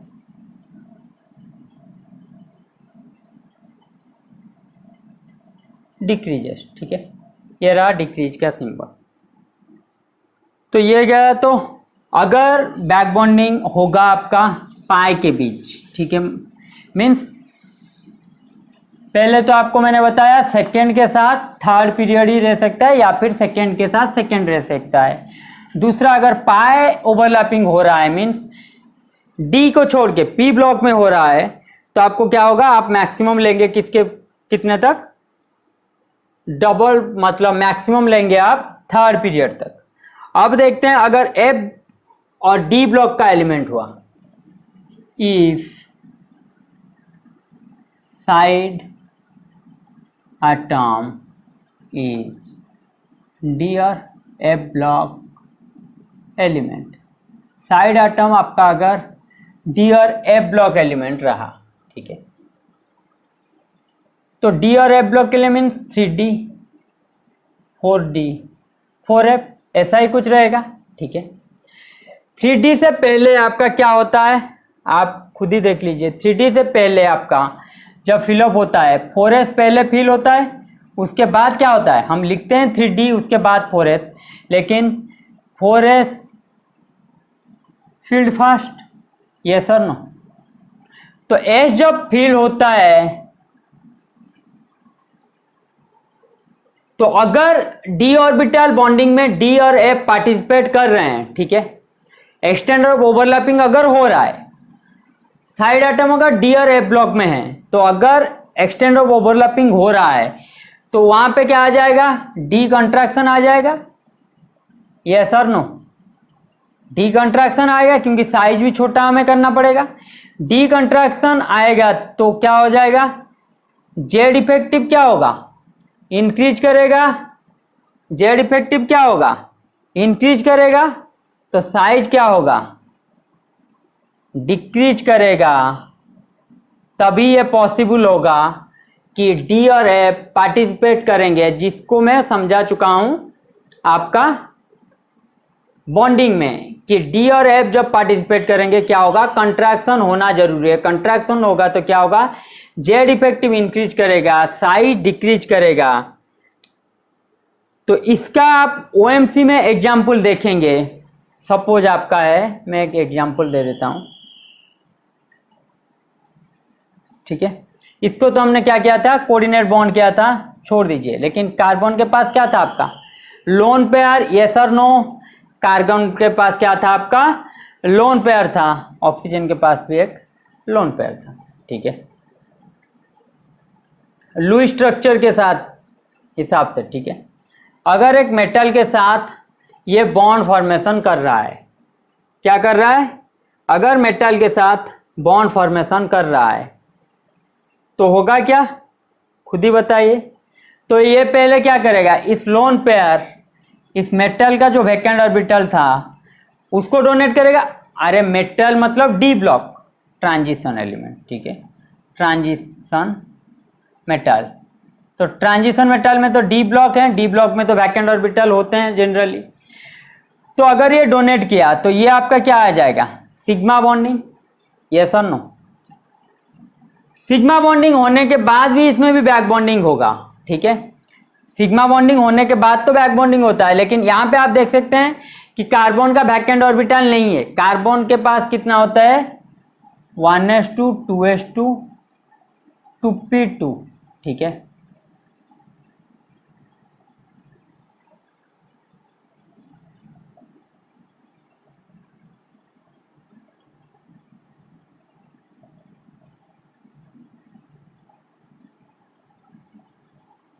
Excited state में क्या हो जाएगा, कोवैलेंसी 4 रहता है इसका, ये आपको समझा चुका हूं। तो 3 4 ये चला गया यहाँ पे, ठीक है। तो कार्बन में तो वैकेंट ऑर्बिटल है ही नहीं, फिर भी ये आपका क्या करेगा, बैक बॉन्डिंग करेगा, ठीक है, फिर भी क्या करेगा, बैक बॉन्डिंग करेगा, ठीक है। क्यों करेगा बैक बॉन्डिंग, आप मुझे बताइए। बैक बॉन्डिंग इसलिए करेगा कि मेटल में आपको पता है डी ब्लॉक में क्या होता है, लोन पेयर ही लोन पेयर होते हैं। डी ब्लॉक में क्या होता है आपका, डी में 1 हो या 2 हो, D2 D3 D4 कोई भी ले लीजिए, ठीक है। पहले से ही एस का क्या होता है, लोन पेयर ये है 4s, उसके बाद ही डी फिलअप होना शुरू होता है, यस और नो। 4s तो पहले फिलअप होता है, उसके बाद ही डी फिलअप होना शुरू होता है।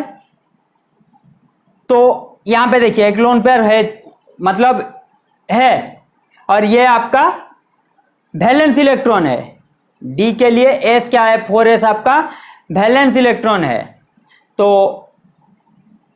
यहां पे एक रखे या 2 रखे, जो भी रखे, ठीक है, 2 3 4 5, 5 के बाद 6 जब आएगा, एक आ गया ये दूसरा लोन पेयर, ये आया आपका तीसरा लोन पेयर, ये आपका चौथा, पांचवा, छठा। मीन्स डी के पास तो लोन पेयर हमेशा ही ज्यादातर केस में होते ही होते हैं, ठीक है। तो डी के पास लोन पेयर है और कार्बन के पास वैकेंट ऑर्बिटल है ही नहीं, लेकिन फिर भी कार्बन के पास क्या है, पाई स्टार वैकेंट है। फिर भी कार्बन के पास क्या है, पाई स्टार वैकेंट है। तो ये क्या करेगा, इसमें डोनेट कर देगा। ये क्या करेगा, इसमें डोनेट कर देगा। पाई स्टार इसका कार्बन का वैकेंट रहता है, इसको हम समझेंगे किसमें, एमओटी में। सिर्फ मैं बैक बॉन्डिंग की कॉन्सेप्ट पढ़ा रहा हूं, तो डीएफ में बैक बॉन्डिंग कहां पे होता है वही मैं समझाने की कोशिश कर रहा हूं। कि पहला तो आपका सिग्मा बॉन्ड फॉर्मेशन हो गया, सीओ कार्बोनिल कंपाउंड एक ट्रांजिशन मेटल के साथ सिग्मा बॉन्डिंग फॉर्मेशन कर लिया। उसके बाद क्या होगा, एमओटी ओएमसी इन सभी में ही इनको समझेंगे। उसके बाद क्या हुआ कि इनके बीच बैक बॉन्डिंग होगा, क्योंकि इसका जो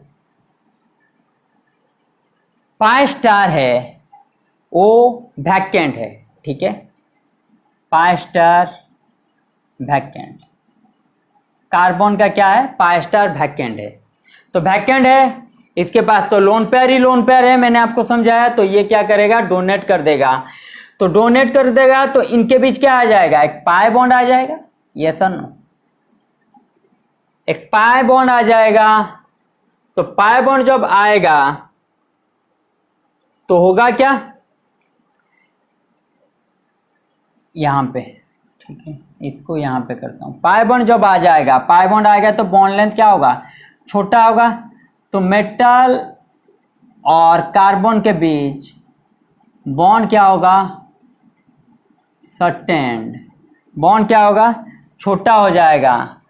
और कार्बन और ऑक्सीजन के बीच ये जो बॉन्ड है ये क्या हो जाएगा आपका, बॉन्ड सटेंड, बॉन्ड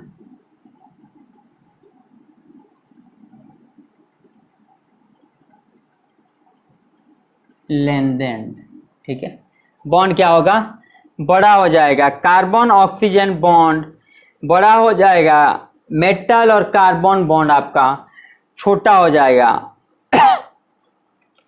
ये सब आप ओएमसी में मेटल कार्बोनिल कंपाउंड में आप पढ़ेंगे। तो इस तरह से डी और एफ ब्लॉक में अगर आए तो उनका क्या होगा, बैक बॉन्डिंग होगा। ठीक है, अब समझते हैं पाई बैक बॉन्डिंग को। ठीक है, हमारे कोर्स में कितना है, पाई बैक बॉन्डिंग ही है, तो पाई बैक बॉन्डिंग हम समझते हैं।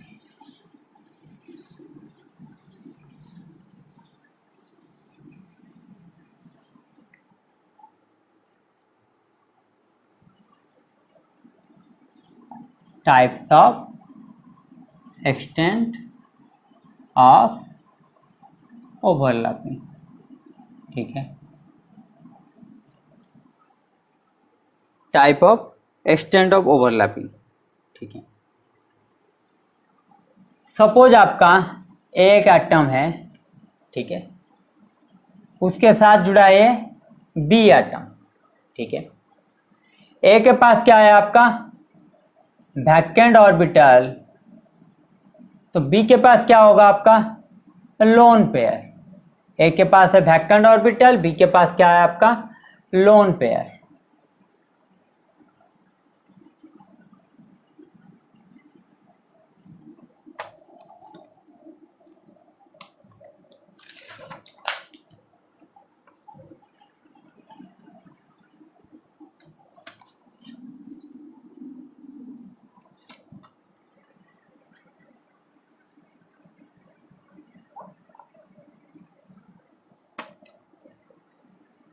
ये है आपका ए का ऑर्बिटल, ये है आपका बी का।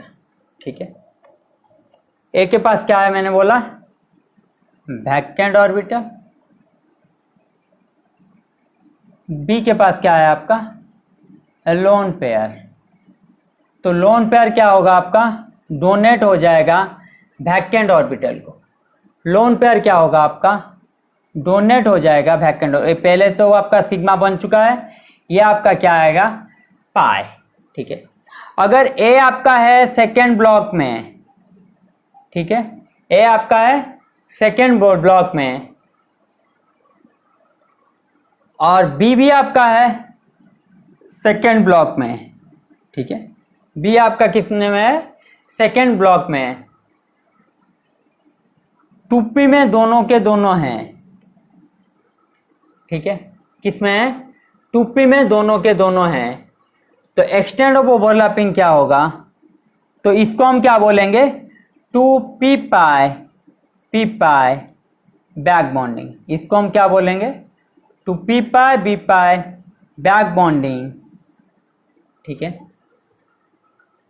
तो two p pi back bonding में क्या आएगा आपका, मैक्सिमम एक्सटेंट ऑफ ओवरलैपिंग। ठीक है, टू पी पाई में मैक्सिमम एक्सटेंट ऑफ ओवरलैपिंग आएगा आपका। एग्जाम्पल क्या हो जाएगा, BF3। एग्जाम्पल क्या है आपका, BF3। बोरॉन के पास क्या है आपका, वैकेंट ऑर्बिटल है 1s2 2s2 2p1। Excited state में आपका क्या होगा, 1s की बात हम नहीं करते हैं क्योंकि ये वैलेंस इलेक्ट्रॉन नहीं है। ठीक है, वैलेंस ऑर्बिटल नहीं है। तो ये आपका वैकेंट ऑर्बिटल, बोरॉन के पास वैकेंट ऑर्बिटल है, वैकेंट ऑर्बिटल। बोरॉन के पास क्या है, वैकेंट ऑर्बिटल है, क्योंकि 3 इलेक्ट्रॉन है, एक खाली है पी का। ठीक है, फ्लोरीन के पास क्या है आपका, लोन पेयर है। फ्लोरीन के पास क्या है, लोन पेयर है। तो एग्जाम्पल BF3 हुआ, तो ए है, इस यहाँ पे क्या आ जाएगा, बी। बोरॉन, ए आपका हो जाएगा बोरॉन, बी आपका क्या हो जाएगा, फ्लोरीन। ठीक है, तो इस टाइप का बैक बॉन्डिंग क्या होगा, मैक्सिमम एक्सटेंट ऑफ ओवरलैपिंग। ठीक है, टू पी पाई।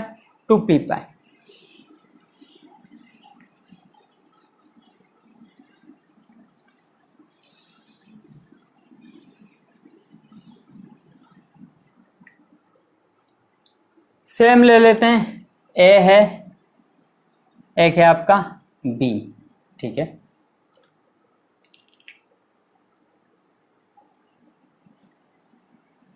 ए के पास क्या है, वैकेंट ऑर्बिटल, बी के पास क्या है, लोन पेयर। ए के पास क्या है, वैकेंट ऑर्बिटल, बी के पास क्या है, लोन पेयर। ठीक है, तो अगर ए आपका हुआ 2p में, ठीक है, बी आपका हुआ 3p में, ठीक है, ए आपका हुआ 2p में, बी आपका हुआ 3p में, तो डोनेट कौन करेगा, 3p वाला आपका डोनेट करेगा। डोनेट कौन करेगा, 3p वाला आपका डोनेट करेगा सेकेंड पीरियड। ठीक है, सेकेंड पीरियड, ये आपका है पहले third period, second period, third period. तो डोनेट कौन करेगा, आपका थर्ड पीरियड वाला डोनेट करेगा। तो एक्सटेंडेड ओवरलैपिंग क्या हो जाएगा, 2p पाई 3p पाई बैक बॉन्डिंग BB। ठीक है, 2p पाई 3p पाई बैक बॉन्डिंग। ठीक है,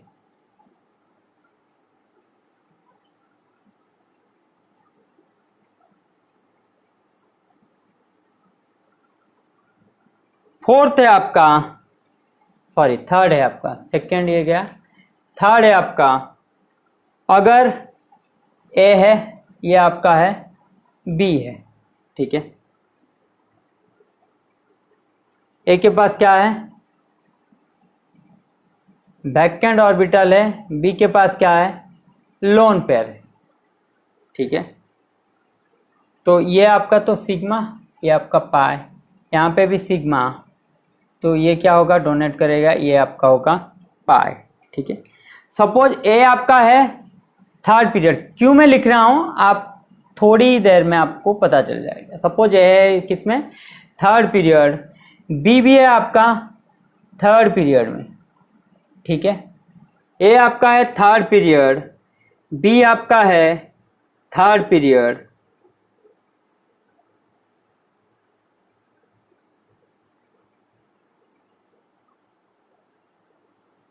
ए आपका है थर्ड पीरियड, बी आपका है सेकेंड पीरियड, सॉरी, ए आपका है थर्ड पीरियड, बी आपका है सेकेंड पीरियड।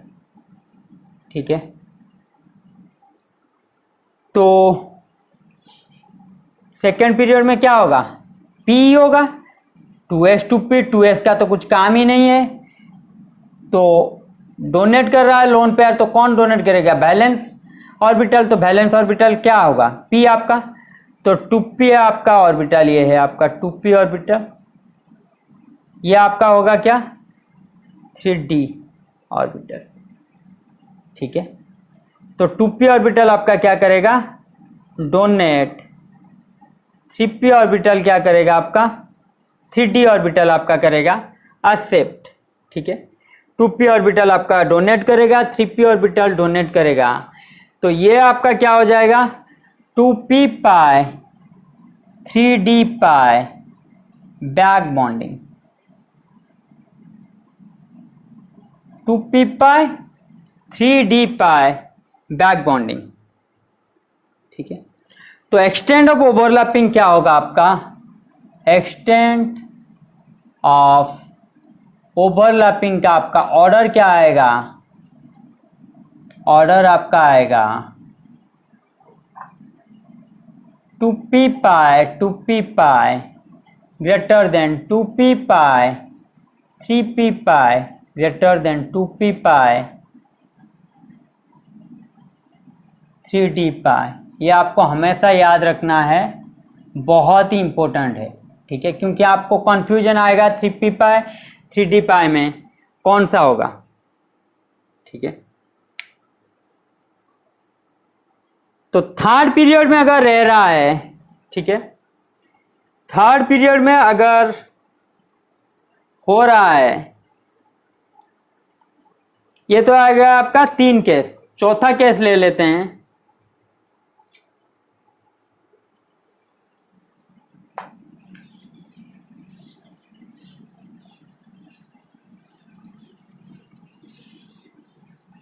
इसी में ही चौथा केस ले लेते हैं। ए है आपका, ये आपका है बी। ठीक है, ए है, ये आपका है बी। तो ये रहा आपका सिग्मा, ये रहा आपका पाई। अगर ये आपका रहा थर्ड पीरियड, ठीक है, और ये आपका रहा थर्ड पीरियड, ठीक है, तो अगर डोनेट हो रहा है, डोनेट कौन करेगा हमेशा? डी, ठीक है, डी क्या करेगा आपका? डोनेट करेगा। पी आपका हमेशा क्या होगा? एक्सेप्ट करेगा, ठीक है, पी आपका हमेशा क्या होगा? एक्सेप्ट करेगा। तो आप लिख लीजिए टू पी एक्सेप्ट और बोथ, ठीक है। टू पी पाई में क्या हो रहा था? टू पी डोनेट कर रहा था, टू पी भी एक्सेप्ट कर रहा था। एक्सेप्ट और डोनेट बोथ, ठीक है। टू पी पाई कैसे ले लीजिए? टू पी पाई भी डोनेट कर रहा था, टू पी भी एक्सेप्ट कर रहा था, तो टू पी एक्सेप्ट और डोनेट करेगा बोथ, ठीक है। थ्री पी आपका क्या करेगा?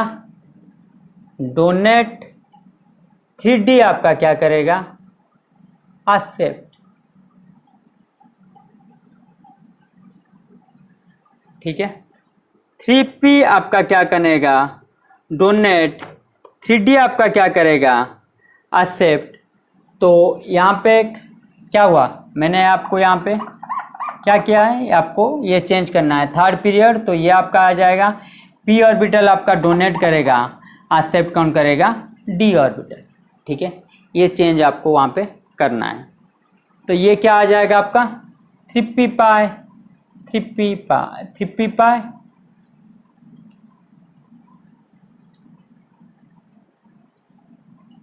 D pi. तो एक्सटेंड ऑफ ओवरलैपिंग यहाँ पे आप कर सकते हैं, three p pi three d pi, ठीक है। ये आपका रहा ओवरऑल ऑर्डर। ये तो जनरली आपका आता नहीं, तो ये तीनों को या फिर ये चारों को ही आप याद रख लीजिए। Two p pi overlapping greater than two p pi, three p pi greater than two p pi, three d pi greater than three p pi three d pi, ठीक है। तो एक्सटेंडेड ओवरलैपिंग ये आएगा आपका। टू पी आपका donate accept दोनों कर सकता है, थ्री पी आपका डोनेट करेगा, थ्री डी आपका क्या करेगा? एक्सेप्ट करेगा, क्योंकि थ्री डी के पास आपका वैकेंट डी ऑर्बिटल होता है थर्ड पीरियड में, डी के पास वैकेंट डी ऑर्बिटल होता है, और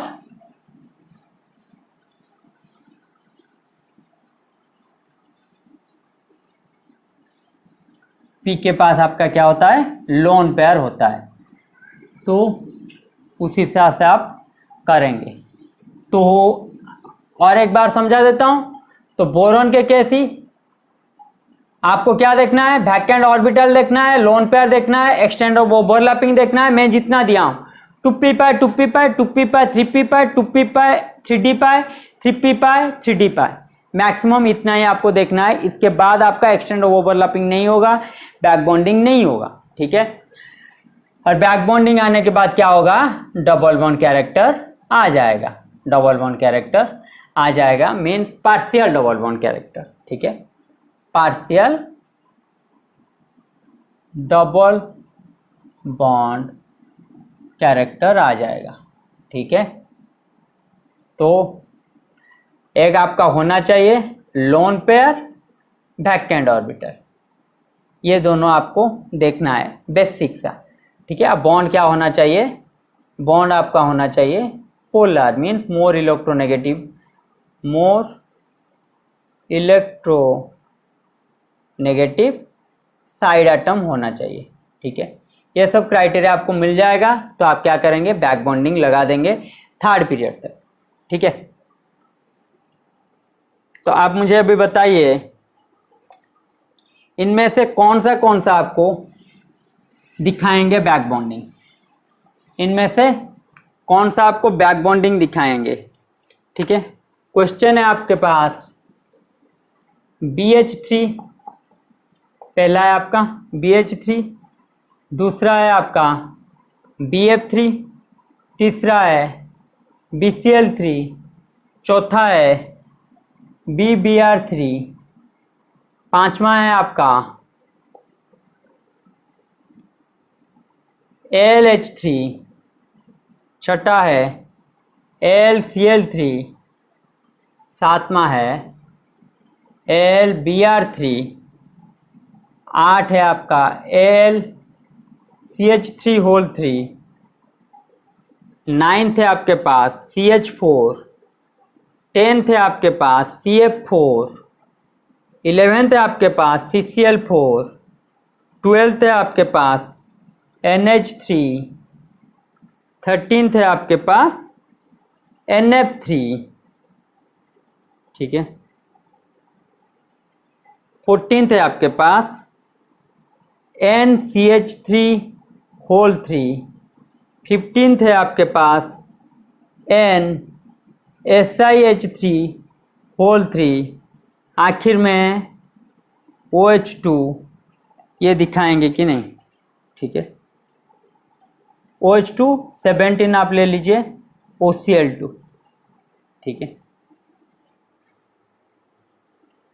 2 मिनट का टाइम लीजिए और बताइए कि हो रहा है कि नहीं बैक बॉन्डिंग इनमें।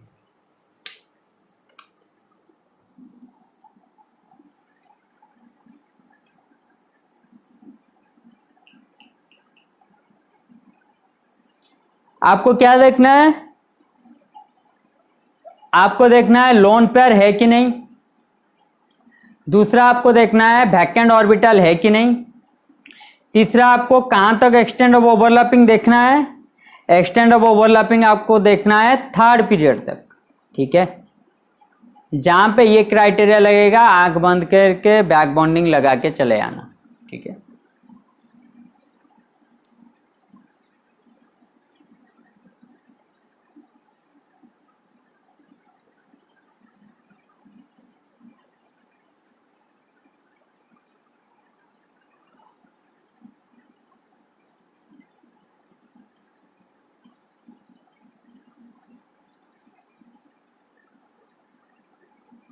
चलिए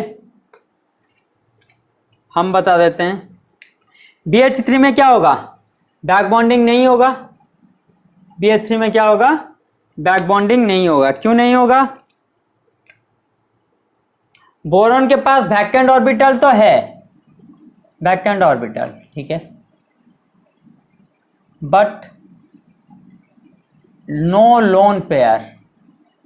लोन पेयर इस मॉलिक्यूल में है नहीं, तो लोन पेयर है नहीं तो होगा नहीं, ठीक है। और हाइड्रोजन जहां पे भी लगेगा बैक बॉन्डिंग नहीं लगेगा, ठीक है। ये ब्रिज बॉन्डिंग में आएगा, बैक बॉन्डिंग में नहीं आएगा, ठीक है। ये तो आपको पहले से बता चुका हूं। इसके पास लोन पेयर है, इसके पास वैकेंट ऑर्बिटल, बीओ लिख रहा हूं, इसके पास लोन पेयर है, तो हो जाएगा ये आपका बैक बॉन्डिंग शो करेगा। सेम क्राइटेरिया होगा किसका? BCl3 में loan pair, vacant orbital, lone pair, तो ये भी शो करेगा। BBr3 आपका बैक बॉन्डिंग शो नहीं करेगा क्योंकि एक्सटेंड ऑफ ओवरलैपिंग क्या हो जाएगा?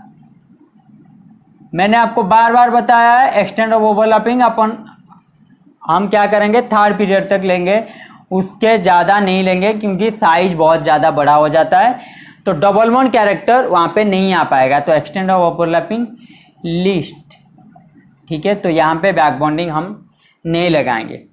AlH3 के केस में सेम हो जाएगा। हाइड्रोजन के पास तो कभी लोन पेयर होगा ही नहीं, ठीक है। हार्मोनियम के पास वैकेंट ऑर्बिटल है, कोई फर्क नहीं पड़ेगा क्योंकि लोन पेयर है ही नहीं, तो यहाँ पे बैक बॉन्डिंग नहीं लगेगा, ठीक है। AlCl3 की बात बताइए। AlCl3 में क्या होगा?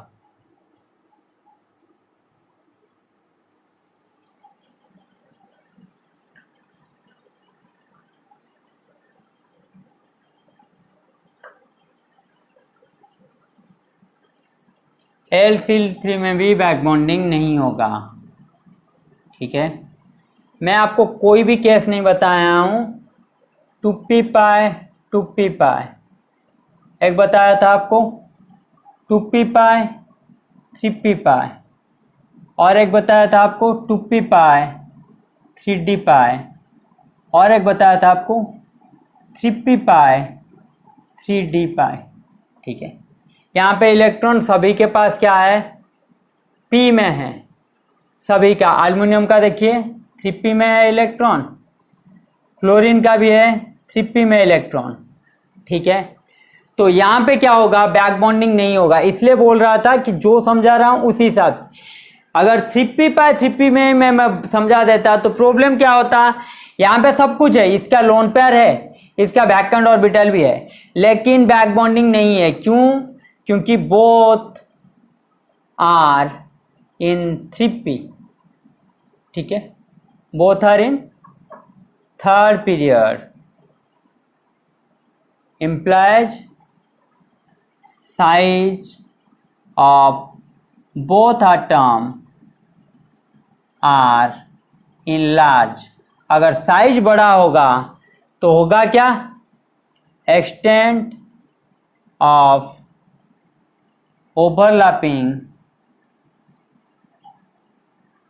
too less implies no double bond, no partial double bond, ठीक है, implies no partial double bond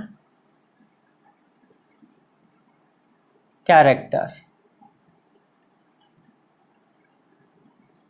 so क्या होगा, नो बैक बॉन्डिंग। तो बैक बॉन्डिंग क्या होगा, यहाँ पे नहीं होगा। 3p पाई बैक बॉन्डिंग मैंने आपको नहीं पढ़ाया है, तो जो मैं नहीं पढ़ाया हूँ तो उसके बारे में बोलूँगा भी नहीं कि यहाँ पे बैक बॉन्डिंग हो जाएगा।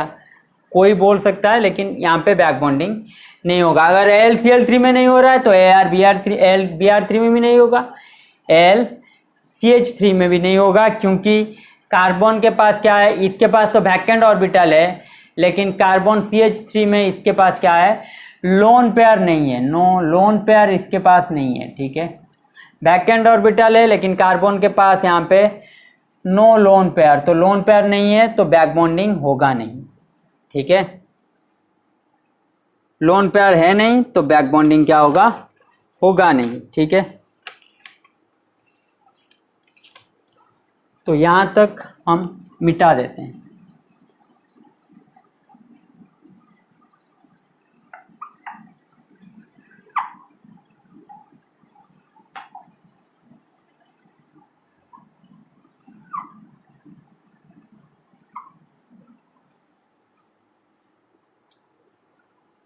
ट्वेल्व क्या था आपका, CCl4 के बाद था आपका NH3,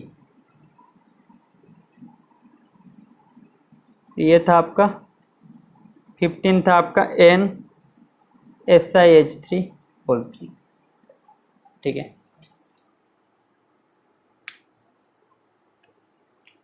नौ से कीजिए। CH4 में क्या होगा, CH4 में आपका नहीं होगा, क्योंकि कार्बन के पास क्या है, नो बैकएंड ऑर्बिटल, ठीक है। लोन पेयर भी नहीं है, नो लोन पेयर भी है, लोन पेयर भी नहीं है, तो यहाँ पे बैक बॉन्डिंग नहीं होगा, नो बैक बॉन्डिंग, ठीक है। बैक बॉन्डिंग यहाँ पे नहीं होगा। तो कार्बन के पास बैकएंड ऑर्बिटल है ही नहीं, तो CF4 में भी नहीं होगा। फ्लोरीन के पास लोन पेयर है, लोन पेयर प्रेजेंट, लेकिन बैकएंड ऑर्बिटल आपके पास एब्सेंट है, ठीक है। कार्बन के पास बैकएंड ऑर्बिटल है नहीं, क्योंकि कार्बन का क्या है, 1s2 2s2 2p2, तो एक्साइटेड होने के बाद क्या होगा, ये 2s 2p, ठीक है। तो बैकएंड ऑर्बिटल है नहीं, तो आपका क्या होगा, होगा नहीं। CF4 में नहीं होगा, CF4 में नहीं होगा तो CCl4 में भी नहीं होगा आपका, ठीक है। उसके बाद NH3 में क्या होगा, नाइट्रोजन के पास लोन पेयर है, लेकिन हाइड्रोजन के पास क्या है, बैकएंड ऑर्बिटल नहीं है, ठीक है। नाइट्रोजन के पास लोन पेयर तो है, लेकिन हाइड्रोजन के पास क्या है, नो बैकएंड ऑर्बिटल, ठीक है। तो यहाँ पे बैक बॉन्डिंग नहीं होगा। यहाँ पे देखिए,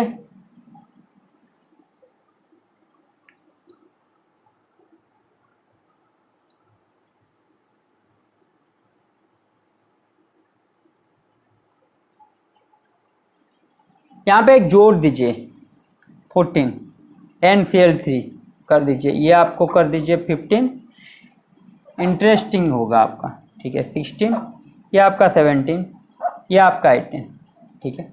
मैं पहले समझा देता हूँ। NCl3 आप कीजिए, NF3 में क्या होगा, लोन पेयर तो है लेकिन वैकेंट ऑर्बिटल नहीं है, नो वैकेंट ऑर्बिटल, ठीक है।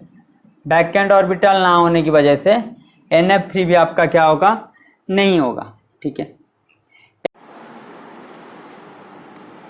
NCl3 की बात कीजिए, ठीक है। NCl3 में नाइट्रोजन के पास क्या है आपका, लोन पेयर प्रेजेंट, ये सर नो, हाँ। क्लोरीन के पास आपका क्या है,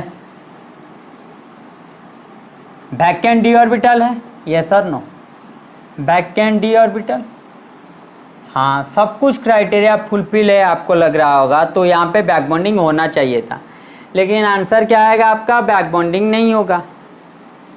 NCl3 में बैक बॉन्डिंग नहीं होगा, क्यों, क्योंकि नाइट्रोजन और क्लोरीन के बीच electronegativity difference, electronegativity difference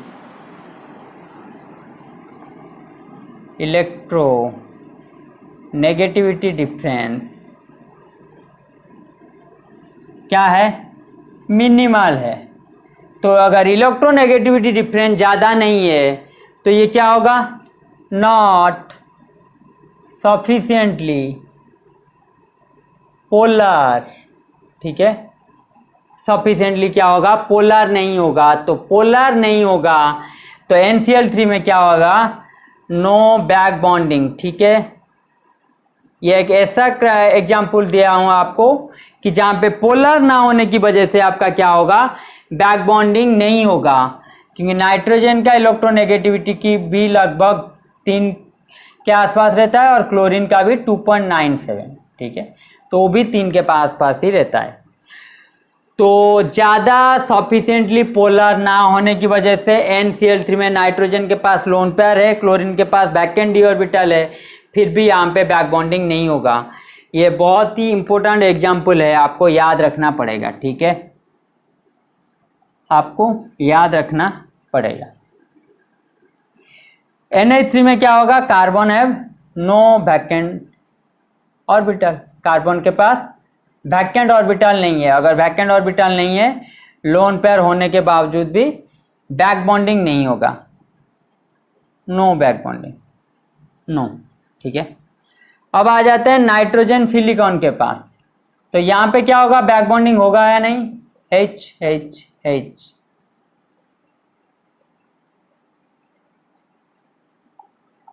H H H H H H, ठीक है। यहाँ पे बताइए बैक बॉन्डिंग होगा या नहीं,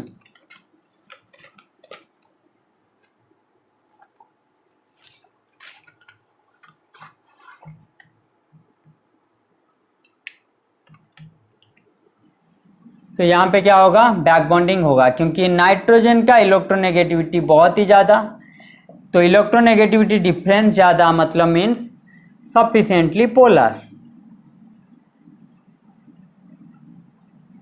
तो पोलर होगा। तो सिलिकॉन के पास क्या है, वैकेंट डी ऑर्बिटल है, वैकेंट डी ऑर्बिटल। नाइट्रोजन के पास क्या है, लोन पेयर है, तो ये लोन पेयर ये वैकेंट डी ऑर्बिटल को दे देगा, तो यहाँ पे क्या आ जाएगा, पार्शियल डबल बॉन्ड कैरेक्टर, यहाँ पे इसको भी दे देगा एक टाइम में, तो यहाँ पे भी आ जाएगा पार्शियल डबल बॉन्ड कैरेक्टर, कभी इसको भी दे देगा एक टाइम में, तो यहाँ पे भी आ जाएगा partial double bond character, means N SiH3 SiH3 SiH3, पहले क्या था, N SiH3, ठीक है, ये क्या था, लोन पेयर 3 बॉन्ड पेयर, ठीक है, 3 SiH3 लगे थे, एक लोन पेयर था, 3 SiH3 sigma sigma sigma means 3 sigma plus 1 lone pair, तो क्या हो रहा था 4 मीन्स sp3 हाइब्रिडाइजेशन, ठीक है।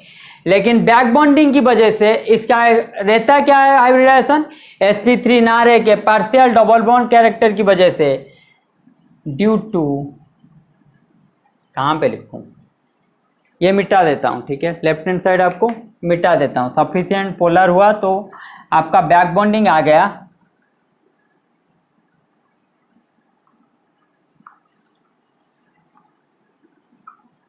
ठीक है। तो क्या होगा, ड्यू टू बैक बॉन्डिंग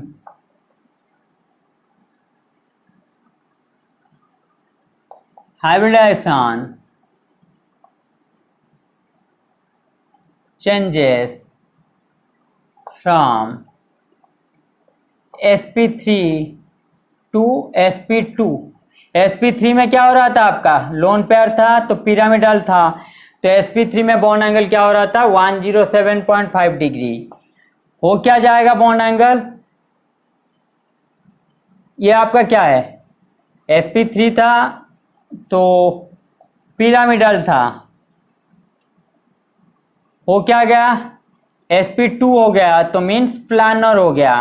अगर प्लानर हो गया तो बॉन्ड एंगल क्या होगा sp2 में 120 डिग्री, तो बॉन्ड एंगल बढ़ेगा तो लेंथ भी घटेगा, तो ये डबल बॉन्ड कैरेक्टर आ जाएगा। तो सब कुछ सूट कर रहा है कि यहाँ पे बैक बॉन्डिंग की वजह से हो क्या रहा है, बॉन्ड एंगल, हाइब्रिडाइजेशन से ज्योमेट्री, सॉरी शेप, सब कुछ चेंज हो रहा है, ठीक है। तो NiSiH3 आपको बैक बॉन्डिंग शो करेगा। OH2 लोन पेयर तो है लेकिन हाइड्रोजन के पास क्या है, वैकेंट ऑर्बिटल नहीं है, no vacant orbital, no vacant orbital, ठीक है। वैकेंट ऑर्बिटल नहीं है तो बैक बॉन्डिंग नहीं होगा, no back bonding. OCl2 case में ऑक्सीजन के पास लोन पेयर है, क्लोरीन के पास क्या है, ऑक्सीजन के पास लोन पेयर है, क्लोरीन के पास लोन पेयर वैकेंट ऑर्बिटल। तो वैकेंट ऑर्बिटल है तो यहाँ पे क्या होगा, बैक बॉन्डिंग होगा। अगर बैक बॉन्डिंग होगा, ड्रेगोमेन ने आपको क्या पढ़ाया था, OCl2 का बॉन्ड एंगल क्या होता है, ज़्यादा रहता है, क्योंकि NB pair non bonded electron pair repulsion theory लगता है। बैक बॉन्डिंग के हिसाब से भी आप समझ सकते हैं, अगर डबल बॉन्ड कैरेक्टर आएगा तो क्या होगा, लेंथ छोटा होगा, लेंथ छोटा होगा तो हमें पता है bond length inversely proportional to क्या होगा, बॉन्ड एंगल। अगर लेंथ छोटा होगा तो एंगल क्या होगा, बढ़ेगा। तो OCl2 में ऐसे भी आपका ज़्यादा बॉन्ड एंगल रहता है। बैक बॉन्डिंग की कॉन्सेप्ट से भी आप समझ सकते हैं कि यहाँ पे बैक बॉन्डिंग होता है, ठीक है।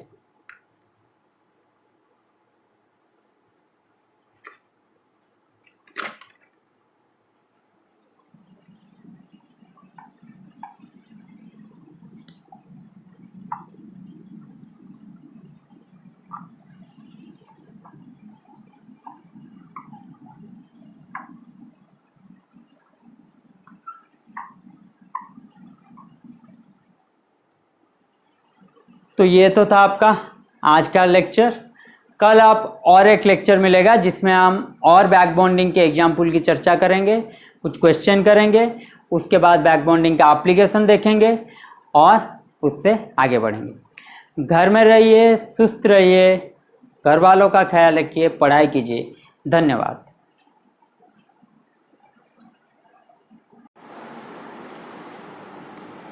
NCl3 की बात कीजिए, ठीक है। NCl3 में नाइट्रोजन के पास क्या है आपका, लोन पेयर प्रेजेंट, ये सर नो, हाँ। क्लोरीन के पास आपका क्या है, वैकेंट डी ऑर्बिटल है, ये sir no, vacant d orbital, हाँ। सब कुछ क्राइटेरिया फुलफिल है, आपको लग रहा होगा तो यहाँ पे बैक बॉन्डिंग होना चाहिए था, लेकिन आंसर क्या आएगा आपका, बैक बॉन्डिंग नहीं होगा। NCl3 में बैक बॉन्डिंग नहीं होगा, क्यों, क्योंकि नाइट्रोजन और क्लोरीन के बीच electronegativity difference electronegativity difference, electronegativity difference क्या है? मिनिमल है। तो अगर इलेक्ट्रोनेगेटिविटी डिफरेंस ज़्यादा नहीं है तो ये क्या होगा? Not sufficiently polar. ठीक है, सफिशिएंटली क्या होगा? पोलर नहीं होगा। तो पोलर नहीं होगा तो NCl3 में क्या होगा? No back bonding. ठीक है, ये एक ऐसा एग्जाम्पल दिया हूँ आपको कि जहाँ पे पोलर ना होने की वजह से आपका क्या होगा? बैक बॉन्डिंग नहीं होगा, क्योंकि नाइट्रोजन का इलेक्ट्रोनेगेटिविटी की भी लगभग 3 के आसपास रहता है और क्लोरीन का भी 2.97। ठीक है, तो वो भी 3 के आसपास ही रहता है। तो ज़्यादा सफिशिएंटली पोलर ना होने की वजह से NCl3 में नाइट्रोजन के पास लोन पेयर है, क्लोरीन के पास बैक एंड डी ऑर्बिटल है, फिर भी यहाँ पे बैक बॉन्डिंग नहीं होगा। ये बहुत ही इंपॉर्टेंट एग्जाम्पल है, आपको याद रखना पड़ेगा। ठीक है, आपको याद रखना पड़ेगा। NH3 में क्या होगा? Carbon have no vacant orbital. Carbon के पास वैकेंट ऑर्बिटल नहीं है। अगर वैकेंट ऑर्बिटल नहीं है, लोन पेयर होने के बावजूद भी बैक बॉन्डिंग नहीं होगा। No back bonding, no. ठीक है, अब आ जाते हैं नाइट्रोजन सिलिकॉन के पास। तो यहाँ पे क्या होगा? बैक बॉन्डिंग होगा या नहीं? H H H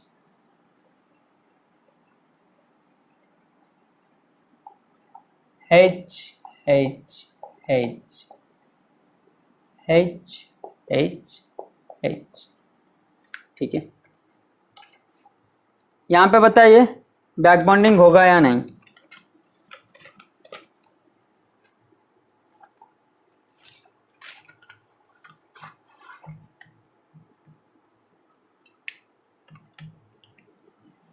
तो यहाँ पे क्या होगा? बैक बॉन्डिंग होगा, क्योंकि नाइट्रोजन का इलेक्ट्रोनेगेटिविटी बहुत ही ज़्यादा। तो इलेक्ट्रोनेगेटिविटी डिफरेंस ज़्यादा मतलब मीन्स सफिशिएंटली पोलर। तो पोलर होगा तो सिलिकॉन के पास क्या है? बैक एंड डी ऑर्बिटल है, back and D orbital. Nitrogen के पास क्या है? लोन पेयर है। तो ये लोन पेयर ये वैकेंट डी ऑर्बिटल को दे देगा। तो यहाँ पे क्या आ जाएगा? Partial double bond character. यहाँ पे इसको भी दे देगा एक टाइम में, तो यहाँ पे भी आ जाएगा पार्शियल डबल बॉन्ड कैरेक्टर। कभी इसको भी दे देगा एक टाइम में, तो यहाँ पे भी आ जाएगा partial double bond character. Means N SiH3 SiH3 SiH3। पहले क्या था? N SiH3। ठीक है, ये क्या था? Lone pair 3 bond pair. ठीक है, 3 SiH3 लगे थे, एक लोन पेयर था। 3 SiH3 sigma sigma sigma means 3 sigma plus 1 lone pair. तो क्या हो रहा था? 4 मीन्स sp3 हाइब्रिडाइजेशन। ठीक है, लेकिन बैक बॉन्डिंग की वजह से इसका रहता क्या है हाइब्रिडाइजेशन? sp3 ना रह के पार्शियल डबल बॉन्ड कैरेक्टर की वजह से ड्यू टू, कहाँ पे लिखूं? ये मिटा देता हूँ। ठीक है, लेफ्ट हैंड साइड आपको मिटा देता हूँ। सफिशिएंट पोलर हुआ तो आपका बैक बॉन्डिंग आ गया।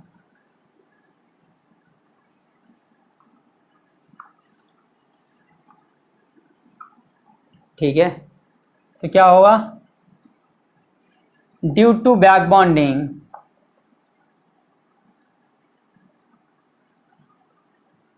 हाइब्रिडाइजेशन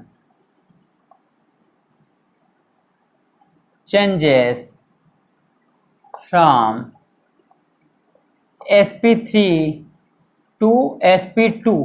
sp3 में क्या हो रहा था? आपका लोन पेयर था तो पिरामिडल था, तो sp3 में बॉन्ड एंगल क्या हो रहा था? 107.5 डिग्री। हो क्या जाएगा बॉन्ड एंगल? ये आपका क्या है? sp3 था तो पिरामिडल था, हो क्या गया, sp2 हो गया, तो मीन्स प्लानर हो गया। अगर प्लानर हो गया तो बॉन्ड एंगल क्या होगा sp2 में 120 डिग्री, तो बॉन्ड एंगल बढ़ेगा तो लेंथ भी घटेगा, तो ये डबल बॉन्ड कैरेक्टर आ जाएगा। तो सब कुछ सूट कर रहा है कि यहाँ पे बैक बॉन्डिंग की वजह से हो क्या रहा है, बॉन्ड एंगल, हाइब्रिडाइजेशन से ज्योमेट्री शेप सब कुछ चेंज हो रहा है। ठीक है, तो NiNSiH3 आपको बैक बॉन्डिंग शो करेगा। OH2 लोन पेयर तो है, लेकिन हाइड्रोजन के पास क्या है, वैकेंट ऑर्बिटल नहीं है, no vacant orbital, no vacant orbital. ठीक है, वैकेंट ऑर्बिटल नहीं है तो बैक बॉन्डिंग नहीं होगा, no back bonding. OCl2 case में ऑक्सीजन के पास लोन पेयर है, क्लोरीन के पास क्या है, ऑक्सीजन के पास लोन पेयर है, क्लोरीन के पास लोन पेयर वैकेंट ऑर्बिटल। तो वैकेंट ऑर्बिटल है तो यहाँ पे क्या होगा, बैक बॉन्डिंग होगा। अगर बैक बॉन्डिंग होगा, ड्रेगो में ने आपको क्या पढ़ाया था, OCl2 का बॉन्ड एंगल क्या होता है, ज़्यादा रहता है, क्योंकि NB pair non bonded electron pair repulsion theory लगता है। बैक बॉन्डिंग के हिसाब से भी आप समझ सकते हैं, अगर डबल बॉन्ड कैरेक्टर आएगा तो क्या होगा, लेंथ छोटा होगा, लेंथ छोटा होगा तो हमें पता है bond length inversely proportional to क्या होगा, बॉन्ड एंगल। अगर लेंथ छोटा होगा तो एंगल क्या होगा, बढ़ेगा। तो OCl2 में ऐसे भी आपका ज़्यादा बॉन्ड एंगल रहता है। बैक बॉन्डिंग की कॉन्सेप्ट से भी आप समझ सकते हैं कि यहाँ पे बैक बॉन्डिंग होता है। ठीक है,